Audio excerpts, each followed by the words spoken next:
Maple Hill Nursery, making your yard the place to be. From the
At home on The Huge Show. Sports Radio 100.9 The Myth for the most passionate fans in Michigan.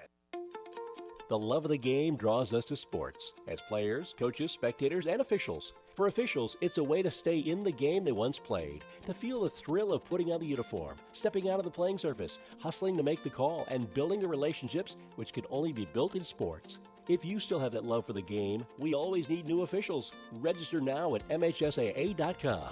A message from the Michigan High School Athletic Association, promoting the value and values of educational athletics. From the Blazy Electric Studios, this is Sports Radio 100.9 The Myth, WLUN, Pinconning Bay City, Saginaw, Midland.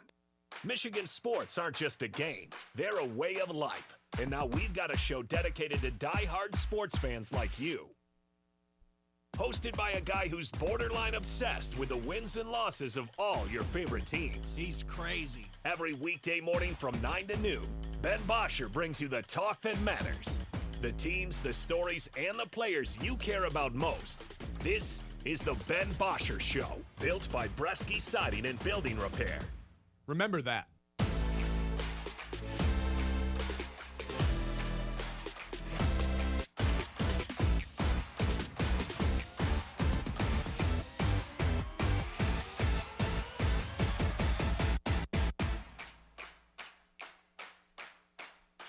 Hello. Oh boy, has there been a lot of news since we last spoke yesterday at noon. Welcome into the Ben Bosscher Show, live right here on 100.9 The Myth. We got a lot to catch up on. We've got more Detroit Lions versus Philadelphia Eagles to preview. I want to tell you why I think the Lions are equipped to stop the tush push. There's been a Michigan school to get 14 wins taken away from them for recruiting violations. It was just an incredible last 24 hours. Really last like 12 hours since all this news comes out. Michigan State, actually the cheaters after all. We'll jump in all of it by the time the show's done. But I do want to start out with one man. The man who won Cy Young last night for the second consecutive season. The first guy to do it in the American League since Pedro Martinez, 1999, 2000. None other than Tarek Skubal, the best pitcher in the world. Perhaps the best athlete in Detroit sports. But for how much longer? Yesterday was the very first time, despite him winning the Cy Young, which should have been a celebration. Should have been like, that's our guy. This is our dude. This is going to be the person who is throwing for the Detroit Tigers, pitching to other players for the foreseeable future. But I'm not going to lie, guys. Even with him winning the Cy Young yesterday, for the first time, I actually feel worse about him being a Tiger for life. And it's not that I, before yesterday, had all of this confidence in him to be in Detroit for the rest of his career, but I at least had hope. I at least had optimism.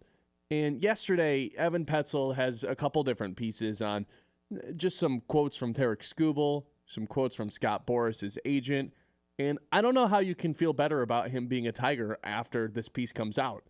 Now, the piece is behind the paywall, so I only have like a little bit of it that I was able to read, but I was able to, find some stuff and find some quotes from this article, and it's like every quote that goes by, it should have been a celebration, him winning the Cy Young, yet every quote I read, it's like, oh, that doesn't make me feel good. Oh, that doesn't make me feel good either. So this starts yesterday at about noon. Right when the show ends, we get a quote. This one's good, guys. This one's pretty next level.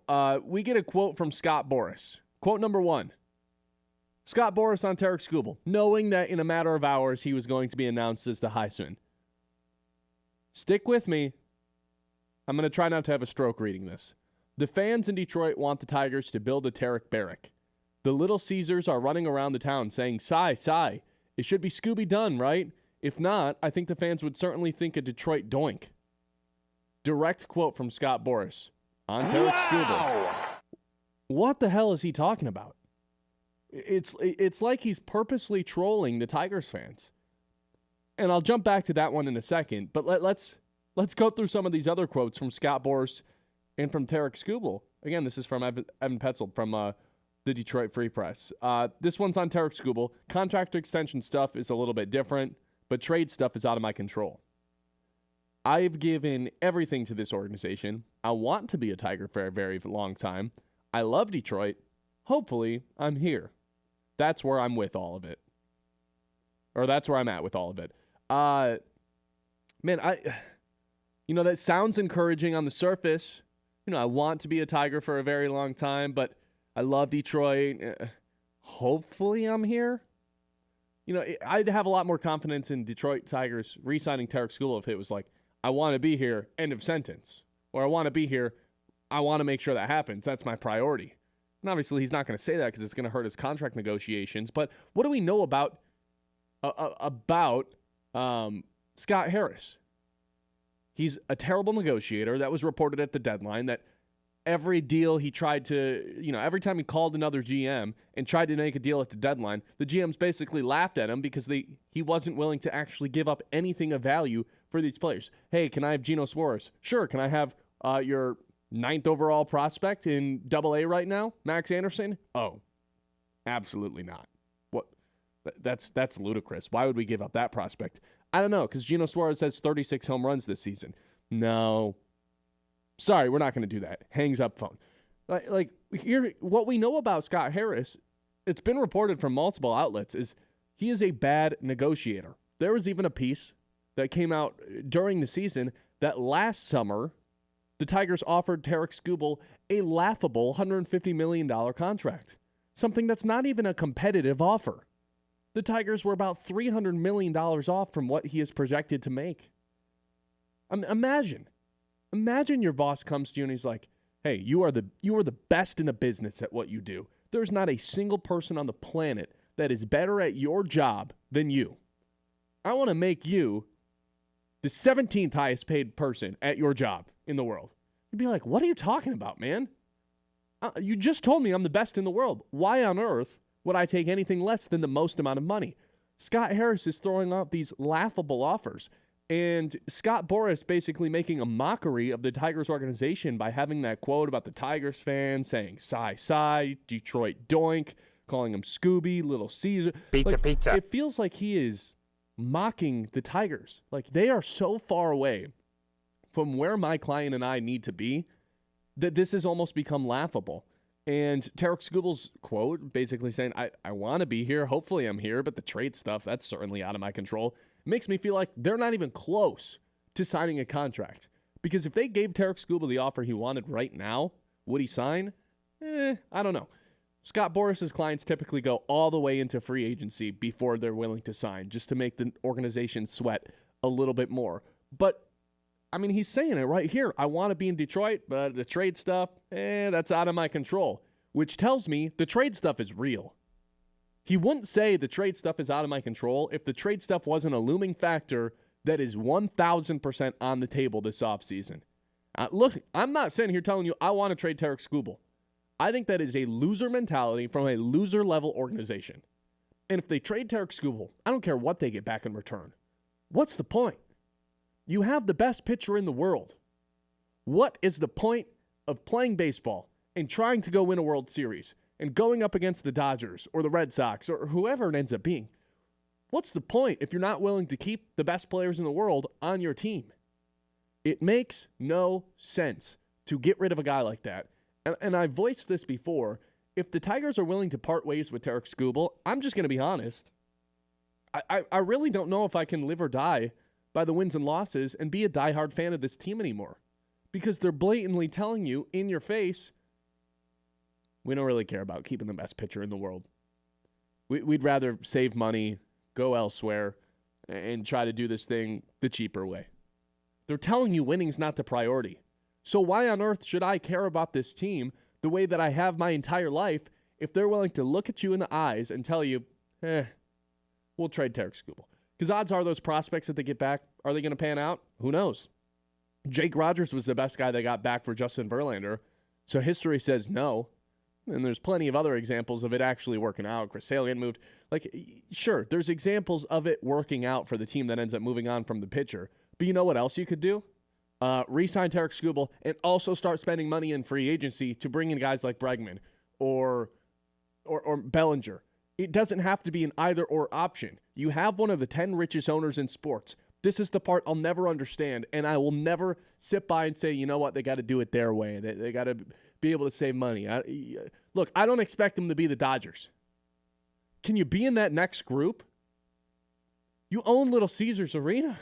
Or you own Little Caesars. You own Illich Incorporated. This is, or Illich Enterprises. This is one of the most wealthy men in professional sports, in Chris Illich. And he refuses to spend with the big dogs. We could play this, we could beat this drum literally every single day of the year.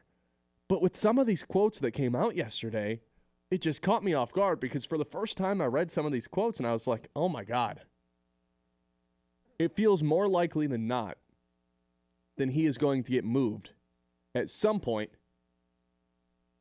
in a Tigers uniform. Whether that's this year, next year, I don't know, guys. I don't know what the future holds. But I do know Scott Boras, the last quote I have for you, Scott Boras on Tarek Skubal's contract extension with the Tigers, we're prepared to listen. Which tells me the Tigers, maybe they've give him an offer. Maybe they've put a piece of paper in front of Tarek Skubal and Scott Boras. Not anything worth actually engaging with. They're not being real negotiators, the Tigers, with this situation. It feels like they haven't actually started contract negotiations that are real. Hey, we're going to lowball you. What's your reaction? Our reaction is, tell me when you're not going to. Tell me when you're actually going to give us a realistic offer. We're not playing hardball with you this entire time. You're going to make him the highest paid pitcher on the planet. You're going to give him $400 million, or we're going to get our ass up out of here next summer. This is the first day, the first 24-hour span where I'm like, oh my God, they're actually going to lose the guy. And I don't think it's a coincidence that all this stuff is coming out the day they win the Cy Young, because it's putting pressure on the Tigers organization. Meanwhile, Tigers admin on Twitter is like, look how special Tarek Skubal is. Look at all the numbers. This is our guy. Is it? How much longer? If he's our guy, put him under contract for the next decade. And no one's going to be mad if it doesn't work out. Right? The Mavs fans with Luka Doncic would have rather had him and a 5% chance of winning a title over the next decade than trade him and have a 35% chance to win the title in the next 2 years. They would just rather have done it with Luka. I'm telling you right now, every Tigers fan out there would rather do it with Tarek Skubal or die trying. At the very least, you trade him away, you tell all your fans, we don't care. I don't care what you get back in return. You trade this guy away, It's a middle finger to your entire fan base.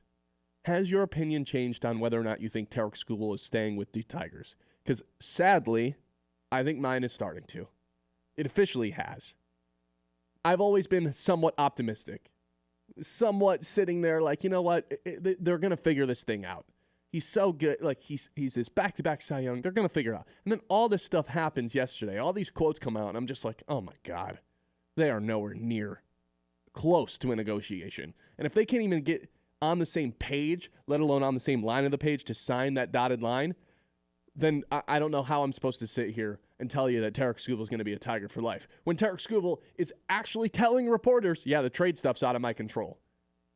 That tells me there's a realistic chance of him being traded. Otherwise, those words don't come out of his mouth. 989-837-6125. Tell me, has your opinion changed on Tarek Skubal and whether or not you think he's going to be sticking with the Tigers for the rest of his career? 9 o'clock hour, as always, here on the Ben Bosscher Show is brought to you by Iron Stack Technologies. Strong businesses, well, they need strong tech, and that's where Iron Stack comes in. Locally owned in Midland, they keep your IT rock solid from cybersecurity to cloud services and everything in between. Think of them as like an invisible backbone to your business. No capes, just smarter solutions. Whether you're a small shop, growing company, Iron Stack makes sure your tech doesn't crumble under pressure. Iron Stack Technologies, strong, steady, and built to keep you moving forward. The Ben Bosscher Show, built by Bresky Siding and Building Repair on 100.9 The Mid. Is your business protected, connected, and running at full speed? At Iron Stack Technology, they provide rock-solid IT solutions, cybersecurity, and support tailored for small and mid-sized businesses. From managed services to cloud migration and 24/7 monitoring, they've got your back so you can focus on what matters most, growing your business. Visit IronStackTechnology.com today and build your IT on a foundation of strength. Iron Stack Technology, IT that works as hard as you do. Is the air in your home dry? Are allergies bothering you? Tired of itchy skin and static everywhere? We have your answer. Answer Heating and Cooling can install a whole home humidifier that keeps your air balanced, your skin comfortable, and your family breathing easier all winter long. Say goodbye to static shocks and hello to comfort. Call Answer Heating and Cooling today or visit AnswerSOS.com. Answer Heating and Cooling, the home of simply outstanding service. From making athletic footwear stronger and lighter to powering the future of electric racing vehicles, material science and R&D are the MVPs of innovation. At Dow, we collaborate with customers and partners to tackle a wide range of sports product challenges with cutting-edge advancements in technology. Dow's innovations can help to improve performance and sustainability throughout the world of sports. Dow, at the intersection of sports and science. A beautiful yard increases both the value of your home and the quality of your life. Commercially, landscaping creates a positive impression of your professionalism and commitment to community, customers, and employees. Cervinsky Sod has been creating and maintaining outdoor spaces for 56 years. Whether your project is residential or commercial, the team at Cervinsky Sod Services will work with you to build and meet budgets and finish the job with top quality and in a timely manner. To get a quote, call 989-835-4810 or visit CervinskySodService.com. Hey, I'm Ben Bosscher. And I'm Kyle Sandel. And the two of us are live every weekday on 100.9 The Mitt at 9 a.m. until noon, giving you opinions on the teams that you care about the most. The Lions, Tigers, Red Wings, Pistons, those teams. And a whole lot more. Whether we're breaking down a game from the night before, debating the biggest news from the day, or doing a draft or spread picks, we're always having fun. I mean, come on, it's our job to talk about sports. How could we not be having fun? So if the big games aren't enough for you, if you're a real diehard fan, this show is going to be perfect for you. You can count on us to be your morning sports outlet every day. The Ben Bosscher Show with Ben Bosscher and Kyle Sandel on 100.9 The Mitt. Scrolling? Make it count. Want local sports content that actually matters? Yeah. 100.9 The Mitt is loaded with local highlights, viral plays, breaking sports news, and takes you can't get enough of.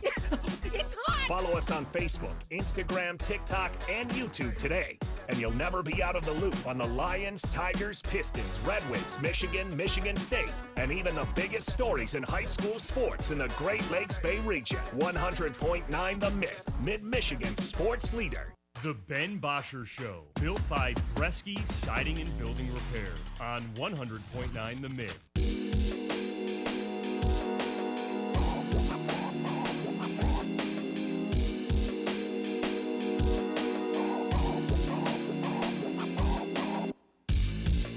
All right, 989-837-6125.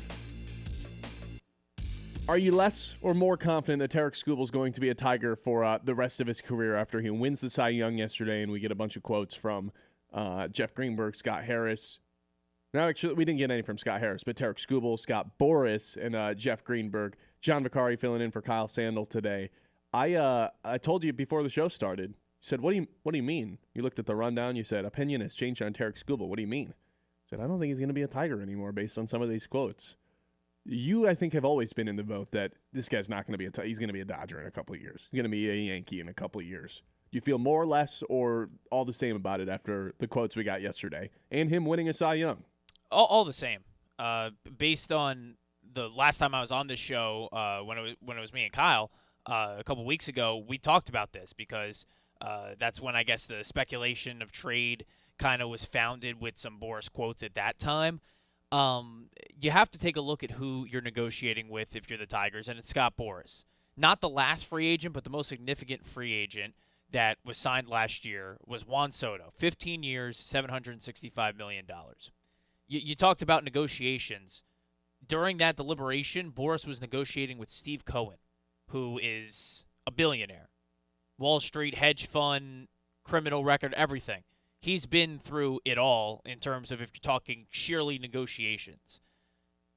It's pretty simple for Boras and why he talks like a cartoon character. One, because he loves doing that. He loves playing the villain, at least for, billionaire owners. It's one thing me and him got in common. And two, he's not negotiating. There, you brought up like the 2 points I would push back on in your open. There is no negotiation. Scott Harris shouldn't be, criticized because he's not a good negotiator. There is no negotiating. It's you're going to pay him what it is or you're not. There's nothing that Scott Harris is going to do that's going to have Boras be like, oh, you know what? You're right. Like, we'll ask for a little less money. It's not his role. It's Ilitch's role. And Ilitch is not going to be able to do it either. He's the best pitcher in baseball. He wins 2 Cy Youngs. He's the only reason that, not the only reason, but a significant reason that you made it as far as you did in the postseason, in my opinion. People could say, oh, he only won 6 innings in the game that mattered. Not his choice. Not his choice. He would have gone 7 if need be, and he gave 6 perfect. So that's my main pushback. And then if you're talking trade, if you're not going to sign him, which is the course of action that Detroit Tigers ownership looks like, or at least we figure is going to take, and Kyle had the same opinion that you have too, you have to trade him. You have to get some value for him. You cannot let him walk for nothing. Is it deflating as a fan if you trade him at the next deadline, the deadline after that? Sure, 100%. But you cannot let him walk. If you're under the notion that, all right, we'll have one last postseason push with him, and then when it ends, he just goes into free agency, you can't do that. Sorry. There's the business side of sports. You trade him at that deadline. I don't care what your record is. If you're not willing to give him big money, you have to get value for him. You don't let the best pitcher walk for nothing. And you may say, oh, the prospect return might not be great. At least there was a return. Jake Rogers is a contributor for what the Tigers are doing. Not a big one. He's the backup catcher. Not the few. He's something, man. You can't let him walk for nothing. You have to get some value for him because then it is Harris and Ilitch who should get criticized. If you let this guy walk for absolutely nothing, again, we're the sticking post of why we're frustrated is trade. Why would you even trade him? But if you're not going to side him, you have to trade him. Have to get something back for him. If the Tigers don't know whether or not they're going to sign him, I think obviously they want to, but they seem to be exploring the option to trade him. If that's going to be how the Tigers pursue this thing, and then they don't end up moving him this year at the deadline or this offseason, and they get to a point where it's like, hey, he's not under contract, but we're past the deadline, doesn't it kind of force them to be put in a situation where it's like, we kind of have to cough up the money here? That's almost what I want to happen. Yes. Because if they're not going to be forced to cough up the money. If they truly get to free agency next year, they go all offseason without trading him. They don't end up trading him at the deadline. And then, to your point, they let him walk, which would be worst case scenario.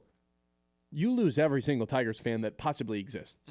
They're just done. They're done with you. Correct. And I give them every single reason to be absolutely done with that franchise, with the ownership, with Scott Harris, with it all.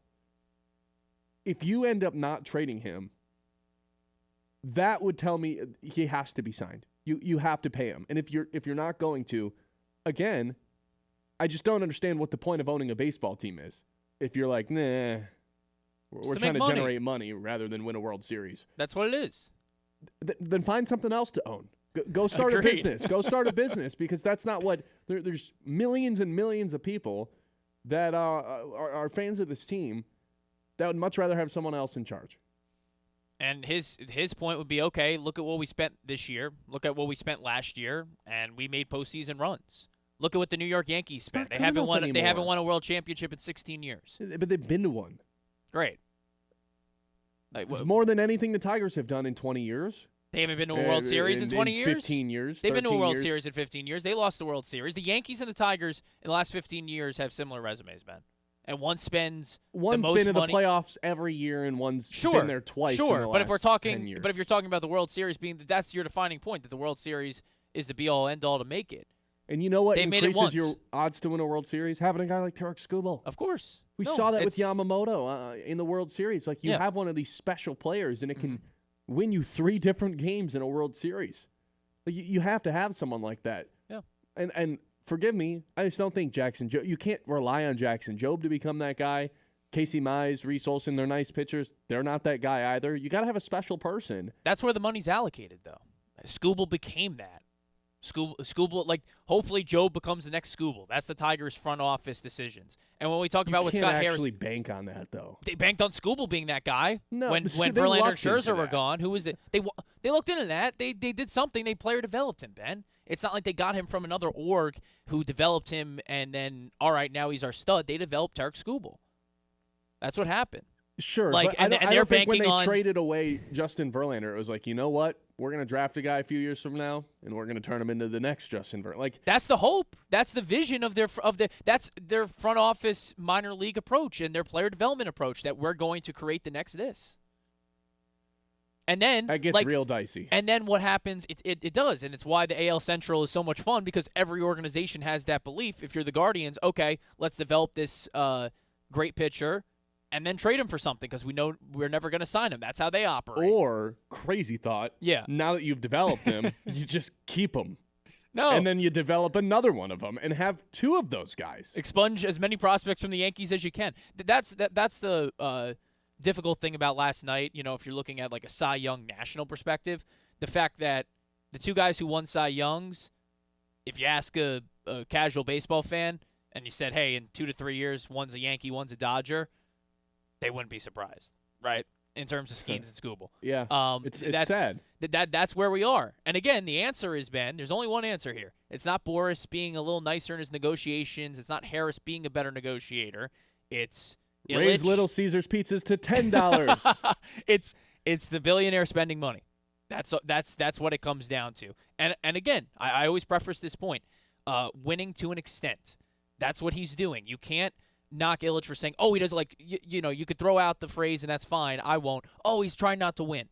All right, well, he spends enough money where they feel they put themselves in a great position, and that's what they've done in terms of not winning the Central 2 years in a row, but going to the playoffs, winning the Central once, and going to the playoffs in back-to-back seasons, but and again, having the best farm system in baseball. It's where the extent ends is, oh, we have the best at this position in all the game. We're not going to pay them like the Yankees, Padres, Dodgers, and Mets do. Right, but we're just not. But those are the teams you have to start thinking about competing against, not the Guardians, not the Twins, not the I mean, one of these teams has players going to jail because they're betting on it because their organization is so lost. Yeah, 2 players. The Minnesota Twins not only like pushed the implode button at the deadline, but they detonated their entire city in the process of doing it. And then you have the Royals and who am I forgetting? The Royals and is that it? And the White Sox. But the White Sox should be forgotten. Yeah, there's a reason I forgot about the White Sox because they're a non-existent competitive team. And you know the Royals are. I mean, they got Bobby Witt. They able to pay him. So look, yes. Like you can't compare yourself to these teams in the AL Central anymore and be like, well, we spent more than them and we put ourselves in a position to win the AL Central when you couldn't even do that down the stretch of the season. If you want to take that next step, which Tarek Skubal said the day they lost that Game 5, he said, our standard can't be the ALDS or the ALDS anymore. It's got to be the World Series. That's the new standard for this team. if that's going to be the case, you got to start comparing yourself to the Yankees, to the Blue Jays, to the Mariners, to the Mets, to the Dodgers. And again, I'm not asking you to spend like the Dodgers are spending, but I'm asking you to allocate resources at the deadline the way that the Blue Jays did, the way that the Mariners did. Spend with the Jays. That's not that big of be a top 5 spending team again like you were when Daddy was in charge 10 years ago. Yeah. That's what I'm asking. Again, it doesn't sound like a big ask, but it is a significant jump. It would be a significant jump for them in terms of where they rank right now, right? Where are they 14th, 13th? And the last time I checked, I'd have to check the recent payroll rankings, and obviously it's a little different with the offseason now. Some money comes off the books right now. But, yeah, like that's the jump you want them to make because it doesn't take all that much. Like you said, Yankees, Dodgers, Blue Jays were there, and they were 5th in spending. Right, and again, spending isn't the key to success. Mets, perfect example of why. Of course, no, it's not a be-all, end-all. Dysfunctional organization, but like you do have to spend at some point to play with the big dogs. Correct. And they spent, and then they'll tell you if Illich would ever come on this show, which would be awesome. He would say, "Listen, we allocate the resources towards our minor league development." And I'd put my middle finger in his face. 989-837-6125. This is the Ben Bosscher Show live on 100.9 The Mitt. Bresky Siding and Building Repair. Protect your home with them. The experts who do the job right the first time. Leaky roof, storm damage, the siding looking a little tired. Bresky's got you covered. Locally owned, trusted, and dedicated to keeping Midland area homes safe and looking sharp. Quality materials, skilled craftsmanship, and service that puts your family first. Don't wait for the next storm. Call Bresky Siding and Building Repair today and keep your home strong for years to come. The Ben Bosscher Show, built by Bresky Siding and Building Repair on 100.9 The Mid. Broken appliance? Don't panic. Call Mr. Appliance. With a 4.9-star Google rating, our expert service professionals deliver speedy service with a 1-year done-right promise, so you can count on long-lasting repairs. We treat your home or business with care, no mess, and no trace left behind. Ask about our appliance wellness program to keep things running smoothly year-round. Visit us online at MrAppliance.com for easy online scheduling and local contact information. Mr. Appliance, speedy, trusted, guaranteed. Midland Eye Care wants you to know the pervasive use of technology can lead to digital eye strain, burning or tired eyes, headaches, fatigue, loss of focus, blurred or double vision. Overexposure light from electronic devices may also increase the likelihood of developing serious eye conditions such as age-related macular degeneration. To give your eyes a rest, remember 20-20-20. Every 20 minutes, take a 20-second break and look at something 20 feet away. This message brought to you by Midland Eye Care, your vision source on Eastman Road in Midland, on Cedar and Gladwin, and now on East Washington in Freeland. For 100 years, Forward Energy has been more than just a home heat and fuel provider. We've been a part of your community, and you've been a part of our family through every storm, every season, and every moment. We've been right here, keeping you warm and safe. As your hometown energy provider, we deliver more than just propane. We deliver peace of mind with reliable service, quality you can count on, and a commitment to always being there when you need us most. Forward Energy, 100 years strong, fueled by family, powered by community. I'm Doug Cellini, financial advisor with KingsU Partners here in Midland. You've worked hard, played fair, and built a life worth protecting. Now, it's about making sure that people you love are taken care of. I help families bring every part of their financial life together so you can spend less time worrying and more time enjoying what really matters. Because real success isn't just about money, it's about peace of mind. Find me, Doug Cellini, at kingsu.com, Midland office, or on Facebook. We got a game, boys! This week on Sunday Night Football. The Lions are on the mitt. SNF is at Lincoln Financial Field. The 6-3 Detroit Lions face the 7-2 Philadelphia Eagles. Two division leaders in the NFC under the lights. Coverage at 7:30 Sunday night, presented by Ace Hardware, downtown Midland. Don't miss a moment right here on Sports Radio 100.9 The Mitt. From the hometown heroes to the college legends to the pros on Sunday, 100.9 The Mitt is your home for wall-to-wall play-by-play coverage. High school football, basketball, and hockey. Region champions for the first time in school history. Michigan State football and basketball. Touchdown, MSU! The NFL, Thursday, Sunday, and Monday night primetime games. And don't think we forgot about your hometown team. The Great Lakes Loons. That ball's over and out of here. 100.9 The Mitt. Are you an enthusiastic sports fan? Want to have fun and get in on the action? Heck, yes. That'd be awesome. Have great attention to detail? Want to stay active? Definitely. Want to give back to the student athletes in your community? Obviously, yes. Then you'd make an excellent high school sports official. We need more officials in Michigan, because with no high school officials, there are no high school sports. Sign up today at highschoolofficials.com. The Ben Bosscher Show, built by Bresky Siding and Building Repair on 100.9 The Mid. All right, welcome back in. Live here on a Wednesday. We'll get back to Tarek Skubal in a little bit. We'll get to our NFL spread picks. We got some Michigan State conversations because, they got more than a slap on the wrist yesterday. Out of nowhere from left field, but doink. All the wins from the last 3 years taken away from the Spartans. More on that momentarily. Let's hit the news first. The Mits Morning Catch. It's time for the mid-morning catch, Ben. That's right. Oh, man. It's turning into my favorite segment. Whenever I get to talk the most, it's what I like. I think that people like it, too. It's like, really? Hey, Ben shuts up. That's good. That's good, I guess. We'll start just where we kind of ended, right, with the Cy Youngs. Of course, American League, Tarek Skubal, second year in a row, as you mentioned. Pedro Martinez, when he was with the Red Sox in 99 and 2000, the last one to do it. Paul Skeens, National League, Cy Young as well. So repeats on both sides. For you, do you see the Skeens reaction video with Livy Dunn? No, I was too busy watching Maction football last night. So how was that? It was Maction football. It was exactly how you'd expect it to be. All right. I know members of our ticket office were there, so maybe they have some more glowing reviews. But we'll get to the chips, I guess, in a bit. But Skubal for the American League and Paul Skeens for the National League. I know something you will like. How about this? Okay. The NBA. Wait. What was the Livy Dunn? Paul Skeens reaction video? It just they were more human-like, Like the first one went famous because she was like, "Paul, you did it," and he was like, "I am pitcher." And now, he was like, wow. Like, he was like, yes. Yeah, I had an emotional response. His mom was there, too. It was very sentimental. I was all right. What do you mean the first reaction and the second reaction? When he won it the previous time, and I don't think it was Cy Young. I think it was Rookie of the Year. I was about Whatever to say, it was. He didn't win. This is his first year winning. Yeah, it was Rookie of the Year. When he won Rookie of the Year last year, he no-sold it.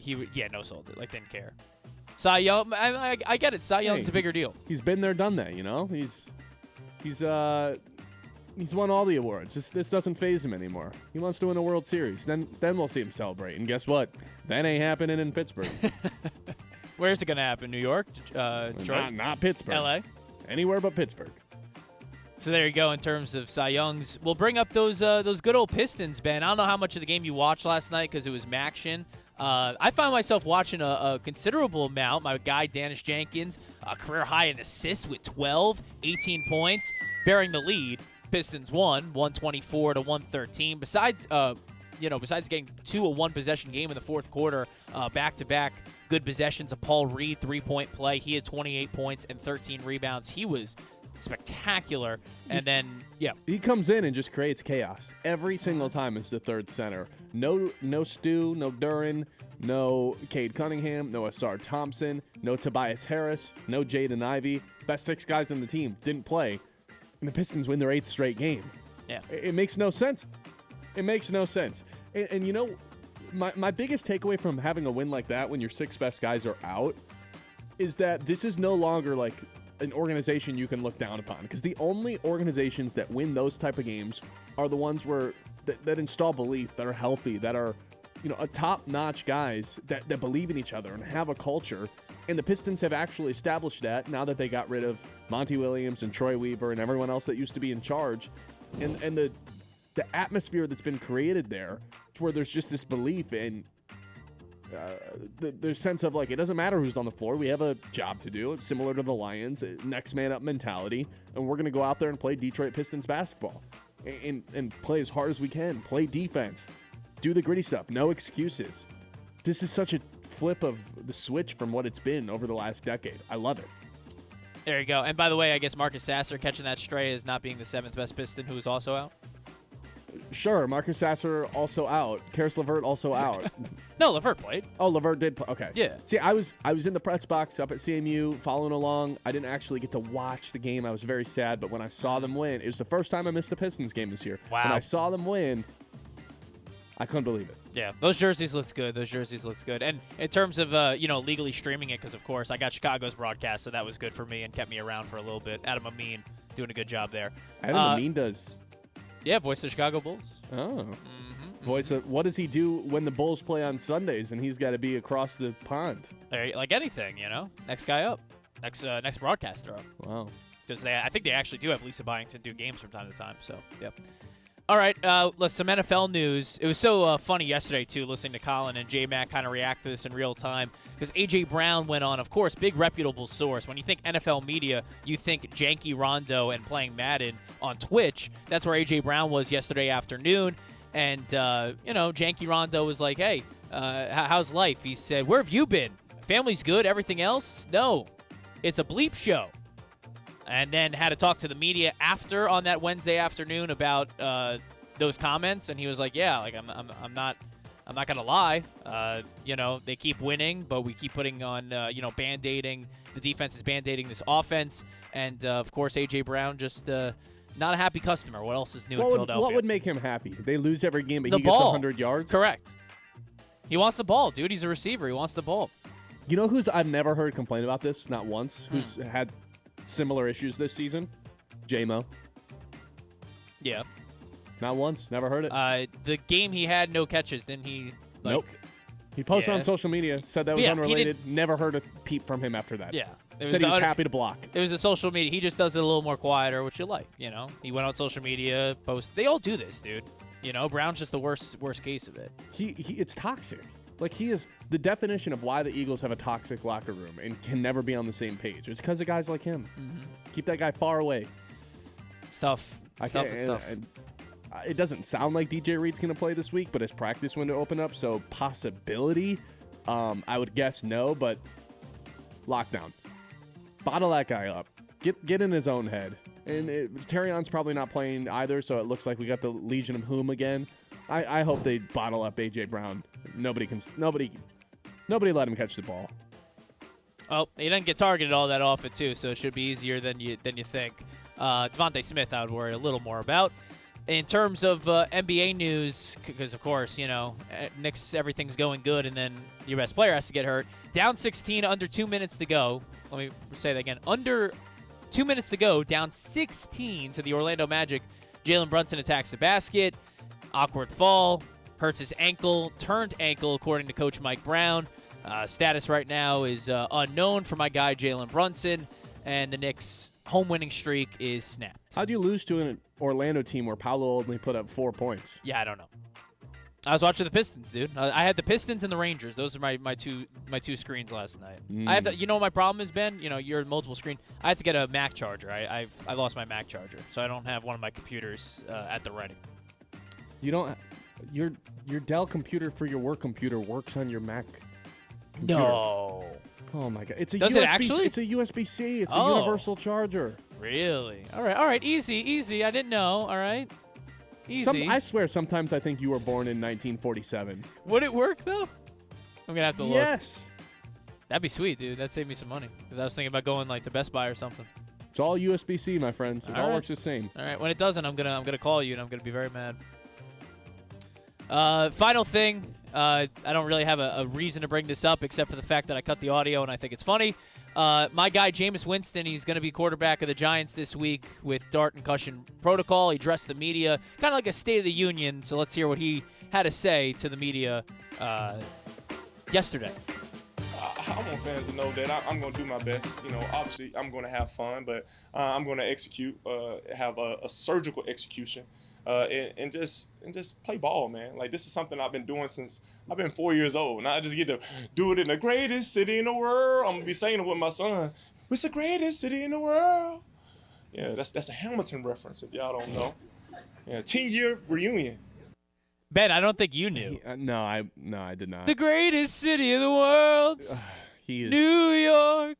Angelica. He's a national treasure. He really is. That's my quarterback, man. You know, he's really fun until Sunday, and he actually has to suit up and go on the field, and you're like, oh, he doesn't win football games. But everything, like Monday through Saturday, great guy to have on the team. All right, well, that's good. That's good. That's what I'll look forward to then. But that's the mid-morning catch, and that's my quarterback. So if you're ever down about your teams, just look at me and look at the Giants situation. Yeah, if you see a banana walking around Midland, just point and laugh. Very depressed. And say, ha-ha, Jameis Winston's your quarterback. He doesn't know what USBC means. You know, stuff like that. 989-837-6125 if you've got boring floors or a sad shower. Premier Tile & Stone is here to rescue your surfaces from the snooze zone. These folks turn tile into art. I'm talking about kitchens, bathrooms, backsplashes, fireplaces. If it holds still, they'll tile it beautifully. Locally owned in Midland, but their work looks like it belongs in a magazine that charges $15 an issue. Giant selection of fancy stuff. I'm talking porcelain, ceramic, natural stone, materials you probably can't even pronounce, but you'll definitely love. Stop dreaming, start scheming. Visit the showroom and let your inner interior designer run wild. That's Premier Tile & Stone, where floors get fabulous and grout gets glorious. The Ben Bosscher Show, built by Bresky Siding and Building Repair on 100.9 The Mid. It is the Scholar Athlete of the Month, proudly presented by Fisher Companies here on Sports Radio 100.9 The Mitts. This month's recipient is Braden Schwartzkampf from Calvary Baptist Academy. With a 3.7 GPA, Braden is a two-sport athlete playing basketball and soccer. He owns a lawn business. He's in the choir, mock election, and wants to be a teacher for his career. Braden gained experience with Teachers for Tomorrow. I started to teach math and tutor kids in that class who were struggling. And then for grammar, I just went around doing spell checks, and I think I taught the class 4 or 5 times. I really enjoyed being able to help the kids out and just impact their life in a way. It was a really cool experience. Next fall, Braden will continue his academic and athletic career studying and playing basketball at Spring Harbor College. To hear the full interview and nominate a local athlete for our scholarship program, visit 1009themitt.com. At Aird Insurance Group, they're more than just policies. They're your trusted partners in protecting what matters most. Whether it's auto, home, life, or business insurance, their team takes the time to understand your needs and find the best coverage for your unique situation. With personalized service and unbeatable rates, Aird Insurance Group makes protecting your future easy. Call Aird Insurance Group today and see why their clients trust them to keep them covered. Aird Insurance Group. The experience matters. Detours driving you bonkers? Ideal Party Store's got your back with the Detour discount.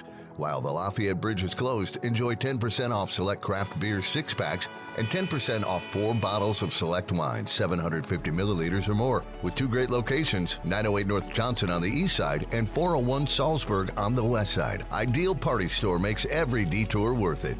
Serving Bay City since 1934, we're here to make you the life of the party. He got it! That's 3 of them! The Great Lakes Bay Region's home for Spartans basketball.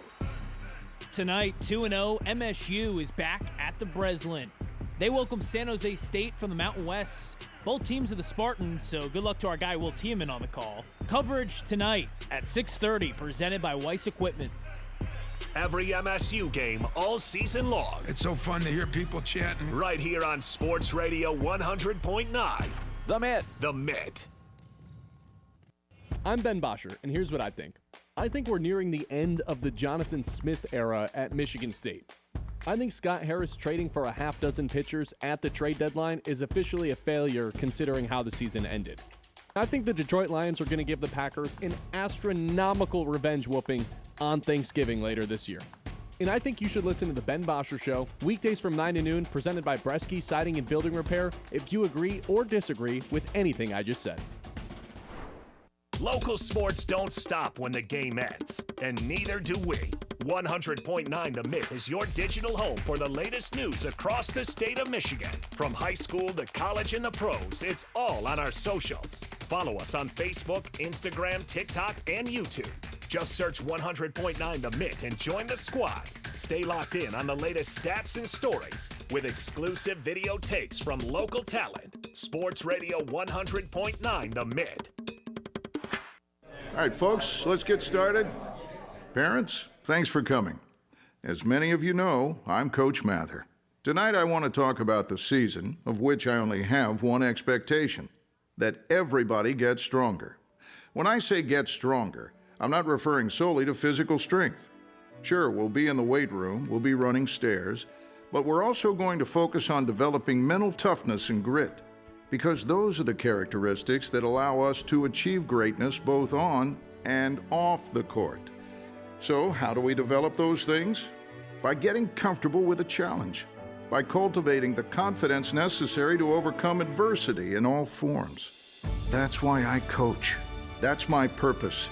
Every member of this team can lean on me, and I'll teach them how they can lean on themselves and each other. This message presented by the MHSAA and the Michigan Interscholastic Athletic Administrators Association. The Ben Bosscher Show, built by Bresky Siding and Building Repair on 100.9 The Mid. 989-837-6125. Don't forget, don't think I forgot about the Detroit Lions, who are Sunday Night Football tonight. Been waiting all day for Sunday night. Best primetime spot that exists for the NFL. I honestly, I almost just called you Kyle. John, I honestly think that the Lions are strangely equipped to stop this tush push. Dan Campbell talked about it yesterday. He's like me, man. I don't want this thing banned. The Eagles have figured something out that works very well for them, but you can't call it unstoppable. You can't call it unfair if you're all upset and your panties are in a bunch that they don't call false starts on this play. I'm totally with you. How it's officiated versus it actually being banned, two completely different conversations. But the reason I don't think it should be banned is A, they figured something out. Every team should be trying to figure something out that works best for them. They execute a play to perfection. But the thing is, it's not really perfection. 2022, tush push works at a 92.6% rate. 2023, down to 83.3%. 2024, down to 82%. And in 2025, this season, the tush push is working just 76.5% of the time. Still, 3/4 of the time is pretty good. But in a 3-year span, down from 92% to 76%, teams are getting better at stopping it, not to mention their Hall of Fame center also retired, which is probably part of it. The Lions, in terms of facing 4th and 1s, opponents have only converted 7 out of the 15 times they've seen it. That is 46% conversion rate, which is by far the first in the NFL. Next closest, 8% lower, 54.5%. That'd be from the Atlanta Falcons. The Lions have gotten tough, have gotten the stops on these 4th and short situations.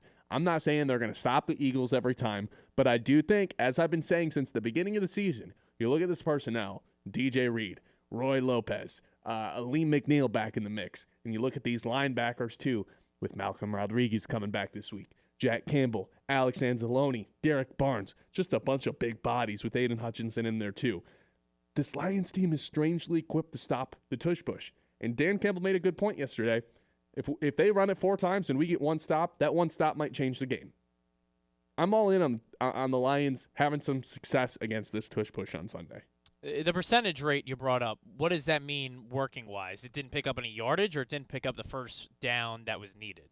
Didn't pick up the first down that was needed. All right, so I don't care about that stat then, because then I watched them do it 3 times against the Giants to pick up. It didn't pick up a first down the first 2 tries, but got them close enough and then picked up the first down. So I don't care about that stat. As long as it keeps moving the ball forward, it does what it has to do every time. And well, the problem is if you let them get into like a 3rd and 1, and 1, they're going to get 2 cracks. Well, that's what I'm saying. So like that stat doesn't mean anything. Like if it's like 3rd and 1 and they're there and then don't get it the first time but get it the second time, that. Like, if that's considered in the percentage, then I don't care about it. Either way, teams, they're not as efficient at it, though. All right, it takes another play. It takes more time possession. As long as they get it at the end of the day. Which is probably more frustrating for a defense at the end of the day. Wears you anyway. down. Like, hey, I will say that I agree with the point, though, that they have a defense that is gonna try, at least a smart, coaching staff that's going to put resources into doing it. But good luck. Good luck, because if you feel like you stop it, then there's a false start that wasn't called.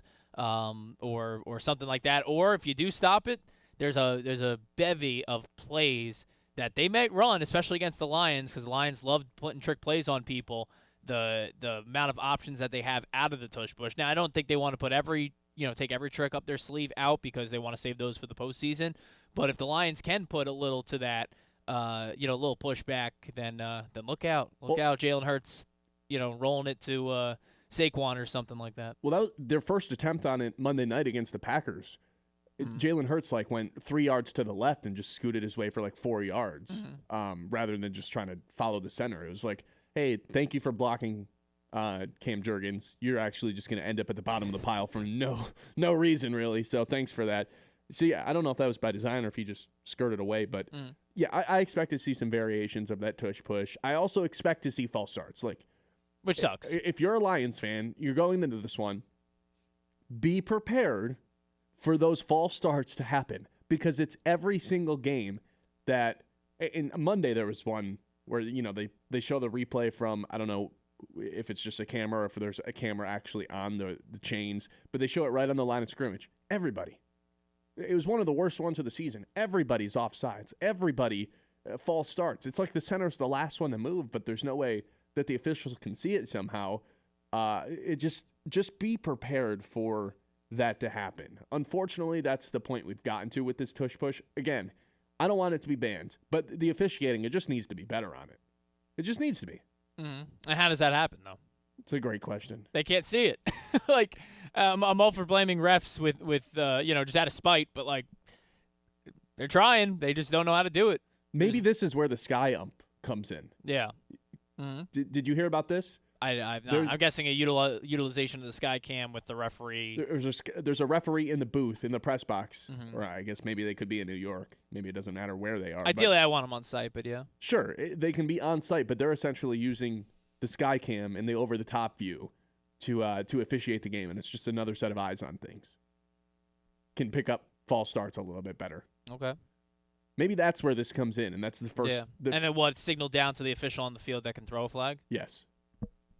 Yeah. Because the advantage that's created, they already have the big advantage for this tush push because, just physics. They make that wedge, and you're going to be able to pick up a yard on it basically every single time. You can talk about the timing, and, unless you can create another perfect wedge and your wedge is stronger, you're just going to pick up another yard. It's just physics. But they don't need any more advantages with the false starts and stuff. I don't understand how they keep getting away with it, when the officials have already come out once earlier this season and said, we need to officiate this a little bit cleaner.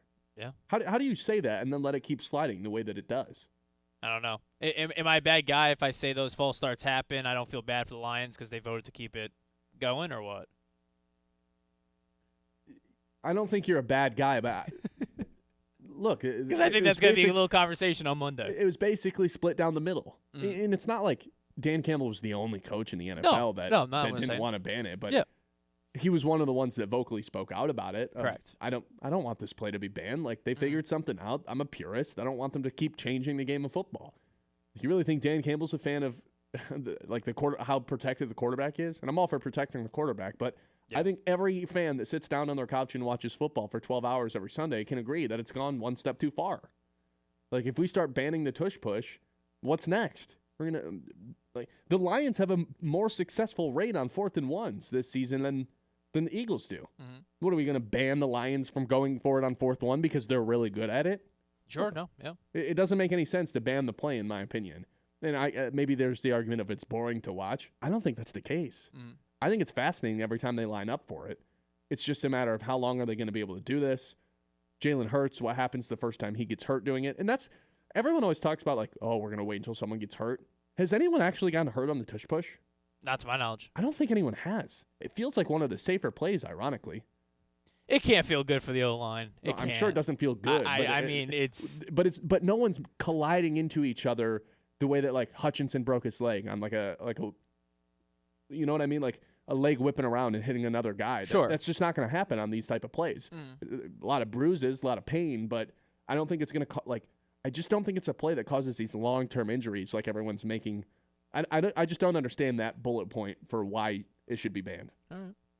That's all. 989-837-6125. This is the Ben Bosscher The Show. Ben Bosscher Show, built by Bresky Siding and Building Repair on 100.9 The Mid. Hi, I know it's late, but I just had a fender bender, and I wasn't sure who to call. You did the right thing. At Yiter Insurance, we're here for you 24/7, day or night, weekday or weekend. You'll always get a real person ready to help. Backed by Auto Owners Insurance. Life doesn't happen on a 9-to-5 schedule, and neither does Yiter. With trusted partners like Auto Owners, whether it's a claim, a question about coverage, or just peace of mind, you can count on us anytime you need us. Yiter Insurance, your friends in the insurance business. Always on, always here for you. What does it mean to be rich? Maybe it's less about reaching a magic number and more about discovering the magic in life. I'm Kevin Spencer, your Midland Edward Jones financial advisor. Count on me for financial strategies that can help support a life you love.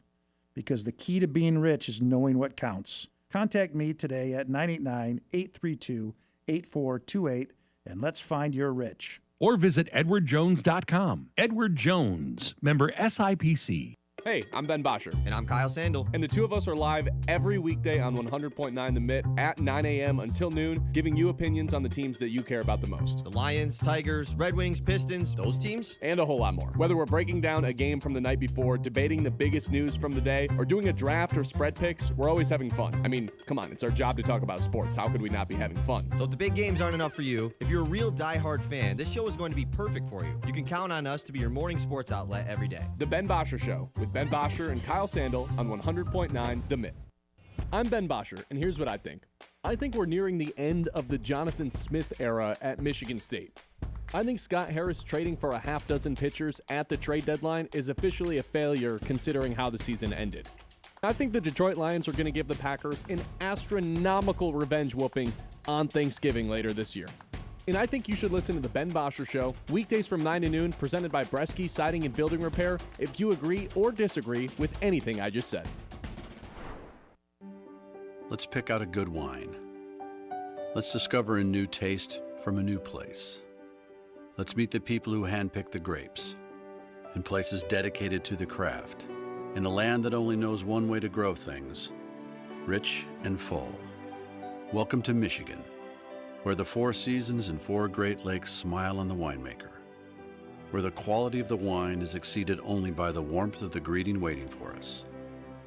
And with more than 90 wineries, covering more than 13,000 acres, the harvest has never been better. So let's wander through lush vineyards, discover hidden treasures in vast cellars, and renew ourselves in comfortable tasting rooms. Let's all raise a glass. Let's gather our closest friends and become even closer. Because taking time to toast the beauty and bounty of life is pure Michigan. Your trip begins at michigan.org. From the Blazy Electric Studios, this is Sports Radio 100.9 The Mitt, WLUN, Pinconning Bay City, Saginaw, Midland.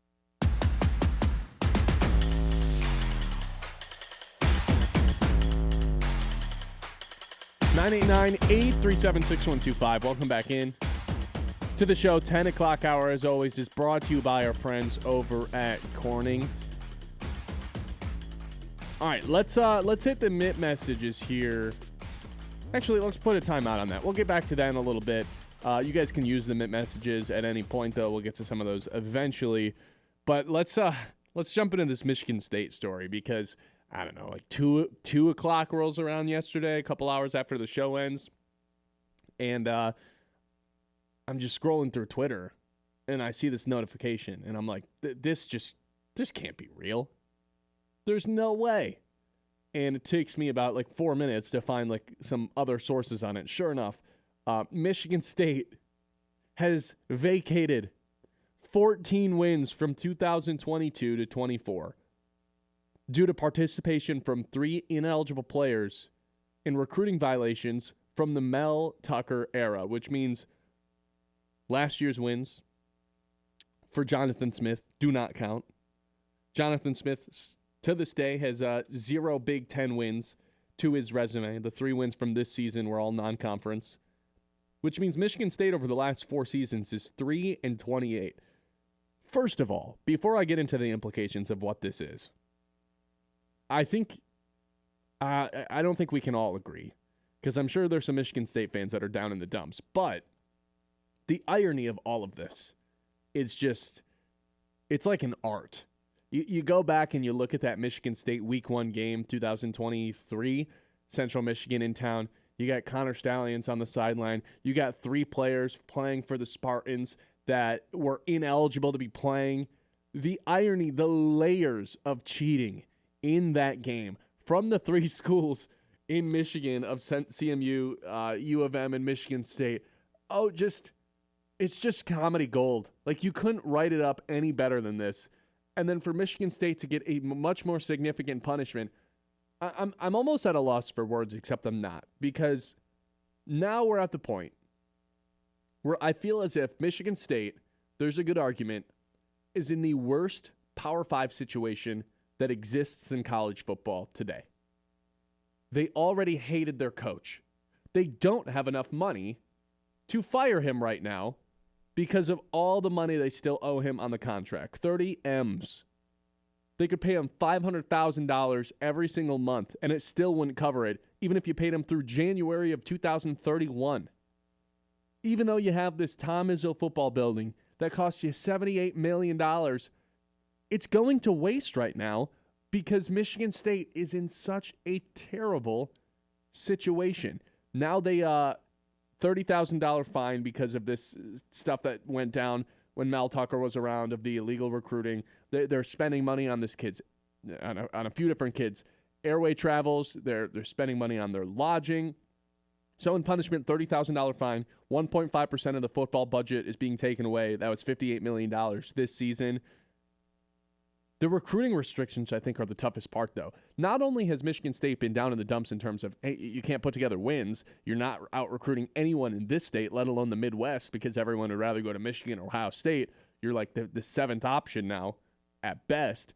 Now, this recruiting restriction, I think, is detrimental to them. 6-week ban of recruiting communications. I put 3 exclamation points next to that in my notes. 30-day reduction of recruiting days this season. 1-week ban on off-campus recruiting contact. So not only were they failing to get anyone in the building in the first place, were they failing to make Michigan State look like a desirable place for 4- and 5-star and even 3-star players to go to. Now they're putting restrictions on even communicating with a ton of these prospects and a ton of these recruits. So they're in this situation where I don't know who on earth is looking at the Michigan State program and being like, you know what? Jonathan Smith's going to be gone. They can't even reach out to me right now anyway. What would be the incentive to go to Michigan State right now? They can't talk to me. I know their coach is going to be fired. Even if they don't fire their coach, he stinks and everyone hates him. And they still, like, they're going to owe him a ton of money. This is one of the worst situations I can remember in college football in a long time, especially considering they have now reached the basement of the Big Ten. And as much as there's been a rush to get out of that situation, now it feels like they are handcuffed to the basement of this conference. And I don't know the way that they get out of this, even if they have a slam dunk hire of a head coach. It just feels like it is not a desirable destination to go to right now. And I think these recruiting restrictions that come as a punishment for this are pretty detrimental to this program that's already suffered enough over the last 5 years. Yeah, there's nothing significant enough like in past examples of recruiting violations where you get the death penalty, like an SMU.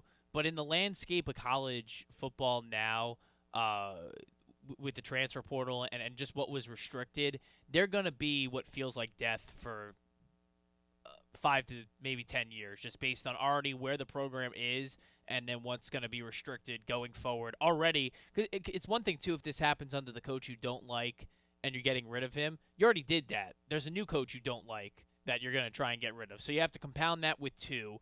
I think part of this, these violations, the only way it helps MSU is with the suit that Mel Tucker has, the wrongful termination suit against the university. Now they could point to this with, all right, it may not be under your knowledge, but the 2 guys that you assigned to kind of up your recruiting project, Khalif and Jordan, they're the ones who also got penalties in this.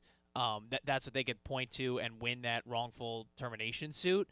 but that's a win for MSU front office and nothing else. No one in terms of fandom, players, anything like that.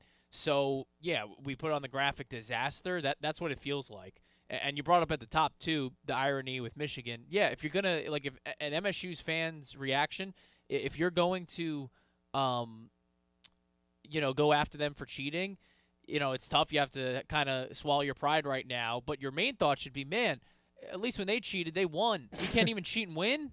Or look like, oh, they're giving up 14 wins in 3 seasons. Great. And we landed a couple 5-stars. All 3 of the guys, we don't know who they are. Not with the program anymore. No, it's just so bad. Like if you're gonna suck, do it the right way. Because if you suck and you're cheating, I mean, what are we doing? That should be the main takeaway. But yeah, I mean, wrecked can't even begin to describe it. Just with already. I mean, if these didn't even come down, you're not feeling optimistic about this program. You have to probably move off a head coach that's job's been called on. On this program before, and a lot of others through the state of Michigan and people who cover Michigan State football. So that compounded with this, it's just bad. It's just bad. And it's so funny, too, because, you're talking biggest disaster in Power 5. Away from football, you have, and not to sound like an MSU pundit here, but, like, away from football, you have a basketball program that is a stalwart with Izzo. Hockey doing these unbelievable things, and you can go like through MSU's other programs, and it's great. And then the cost of that is football being the absolute worst. And I think a lot of Michigan State people would trade for, all right, those other sports to be, a little less great and our football to just be respectable, but you're far from it. If you're a Michigan State fan, I would tell you, go get a hockey sweater, go cheer on the volleyball team. Maybe gymnastics is doing something cool. This football program is dead. It's not the death penalty, but they are dead. It may as well be. There's what I was thinking There's about? no turnaround. Like, sorry, Coach Rutt, there's no turn. Like, you're thinking, oh, you're going to get even if you get the next Signetti, like everyone wants, and is hopefully. They should just hire the next Signetti. That's genius. Well, you know what? The guy at 3 o'clock says that. He's a genius. Even if they did land that, Ben, right? It's like, oh, they got the next Signetti. Oh, my God, that's great. Good luck to that guy. It's still going to take more time than Signetti did to build Indiana just based on everything that's placed on Michigan State. You know what I was thinking about, too? Like, I said, I think it's the worst situation in Power 5 football right now. Sure. And even just comparing it to the other teams in the Big Ten, I know when you're recruiting kids right now, it's just, hey, how much money are you guaranteeing me? Let's just, for the sake of it, say there's a 4-star kid, tight end, $200,000 Michigan State's offering him, $200,000 Northwestern is offering him. Would you rather go live in Chicago and play in this brand new stadium and get an education from Northwestern? Or would you rather go be a Michigan State Spartan, still live in the cold, but live in East Lansing? I like East Lansing, but it's not Chicago. They're 33 minutes from Chicago Northwestern, though. Their stadium's downtown. Or it's going to be. Sure. Like, I'm just saying, like, do you want to play in this brand new stadium, live in Chicago, or do you want to go to East Lansing? And either way, you're going to lose a ton of football games. Both of those programs looking for new head coaches, right? And I don't know if it matters who hires who. I don't think Michigan State's all that more desirable than going to Northwestern right now, even with the $78 million football facility that they built in the last 5 years. That's how bad it's gotten for this program. Like, you look at the worst teams, the laughingstocks in the Big Ten of Rutgers and Rutgers and sometimes Maryland's down there and Northwestern. And it's like Michigan State's just in that group, and the uphill battle is steeper than any other program right now because of all these recruiting restrictions, because of the tarnishing of the program that has taken place, both from Mel Tucker and Jonathan Smith, the lack of money that this school has to fire Jonathan Smith right now, and then once they do fire him, the money that they're still going to owe him every single month until 2031. It's just one thing on top of another, and it feels like the reputation of the school has hit a point where it's like, oh my God, how do we drag this team? It's like, I don't know, it's like pulling a 1,000-pound rock out of a ditch. It's just like, it's not going to happen. It's just not going to. I'd be shocked if this team was above 500 next year, which is crazy to say in college football because you should be able to have these quick turnarounds. You should be able to just beat up on three non-conference games and scrape together 4 wins somehow in Big Ten play, and that feels out of the realm of possibility for Michigan State because again, it's the reputation that's been hurt the most for Michigan State right now. And if your reputation's down, why would any college kid want to come play for Michigan State right now when they know they're going to lose, when they know the reputation sucks, and on top of that, Michigan State can't even recruit them right now? Yeah. The fact that they got hit harder than Michigan's also a little bit crazy. I think it is. I think part of that, too, is, again, to get out from under this Tucker suit. Because they even say in this that, it's more on the two guys, Khalif and Jordan, that Tucker wasn't as involved in the recruiting, which is also bad for college football, by the way. The fact that their front offices are kind of run like NFL teams where it's like a GM goes and gets the player. Right. Like the head coach should still, at least for these 5 stars, I understand, roster fillers and you have, certain people who do recruiting in certain pipelines in certain states and everything like that. But you want to sign the dotted paper and all the special circumstances that come around with it, especially with money now being involved with all this openly, right? At least you could put it on the books more than before. The head coach has to be in the know, and the fact that he wasn't is just it's not surprising just based on Mel him. Tucker's a bad guy. Yeah, just based on how he was as a leader, but it's there's other college football programs that are run like this, which is not a good sign. Not a good sign. You got to be on top of things if you're a head coach, because the blame comes to you, and that's Michigan State's one saving grace here. That all right, they're not going to lose that suit because this is on him. You could say it's on the people he hired. My first thought, or one of them, was at least, can they now fire Jonathan Smith with cause? It sounds like the answer is no. What do you mean with cause? Like, the cause is that they're bad at football. No. Like, he was playing players last year that were ineligible to play. Can they fire him with cause and get off the contract? I don't think that's going to be the case, because I don't think he had any clue that these players were illegally recruited, because that was the previous regime. So it's like a double whammy. Correct. It's like, here come all these restrictions. It's from the last head coach that is still to this day causing you problems, even though he's been gone for over 2 years. And you still owe this new coach that's terrible and just as bad as his job $30 million. The only difference is Mel Tucker was probably a better football coach than Jonathan Smith was. Really? Mel Tucker beat Jim Harbaugh. Mm-hmm. Like, this team was a playoff team up until they lost to Purdue in Week 10. Like, this was an awesome program in Mel Tucker's first season. At least a good football coach. Terrible person. Jonathan Smith, good guy, can't coach a football team to save his life. I mean, did Smith inherit a situation as bad, like Tucker didn't inherit a situation as bad as Smith did? No. So I Tucker think that's unfair to bombed Smith. the university, basically. Yeah, when I think that's unfair to Smith, especially because he had a winning record in Oregon State.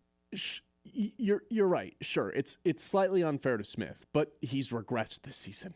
I get that. You're not supposed to regress in college football or any sport for that matter. And there's so many avenues to fix your team overnight now. And we've seen it multiple times, seen these teams jump out of nowhere. Vanderbilt's good now. That seemed impossible 2 seasons ago.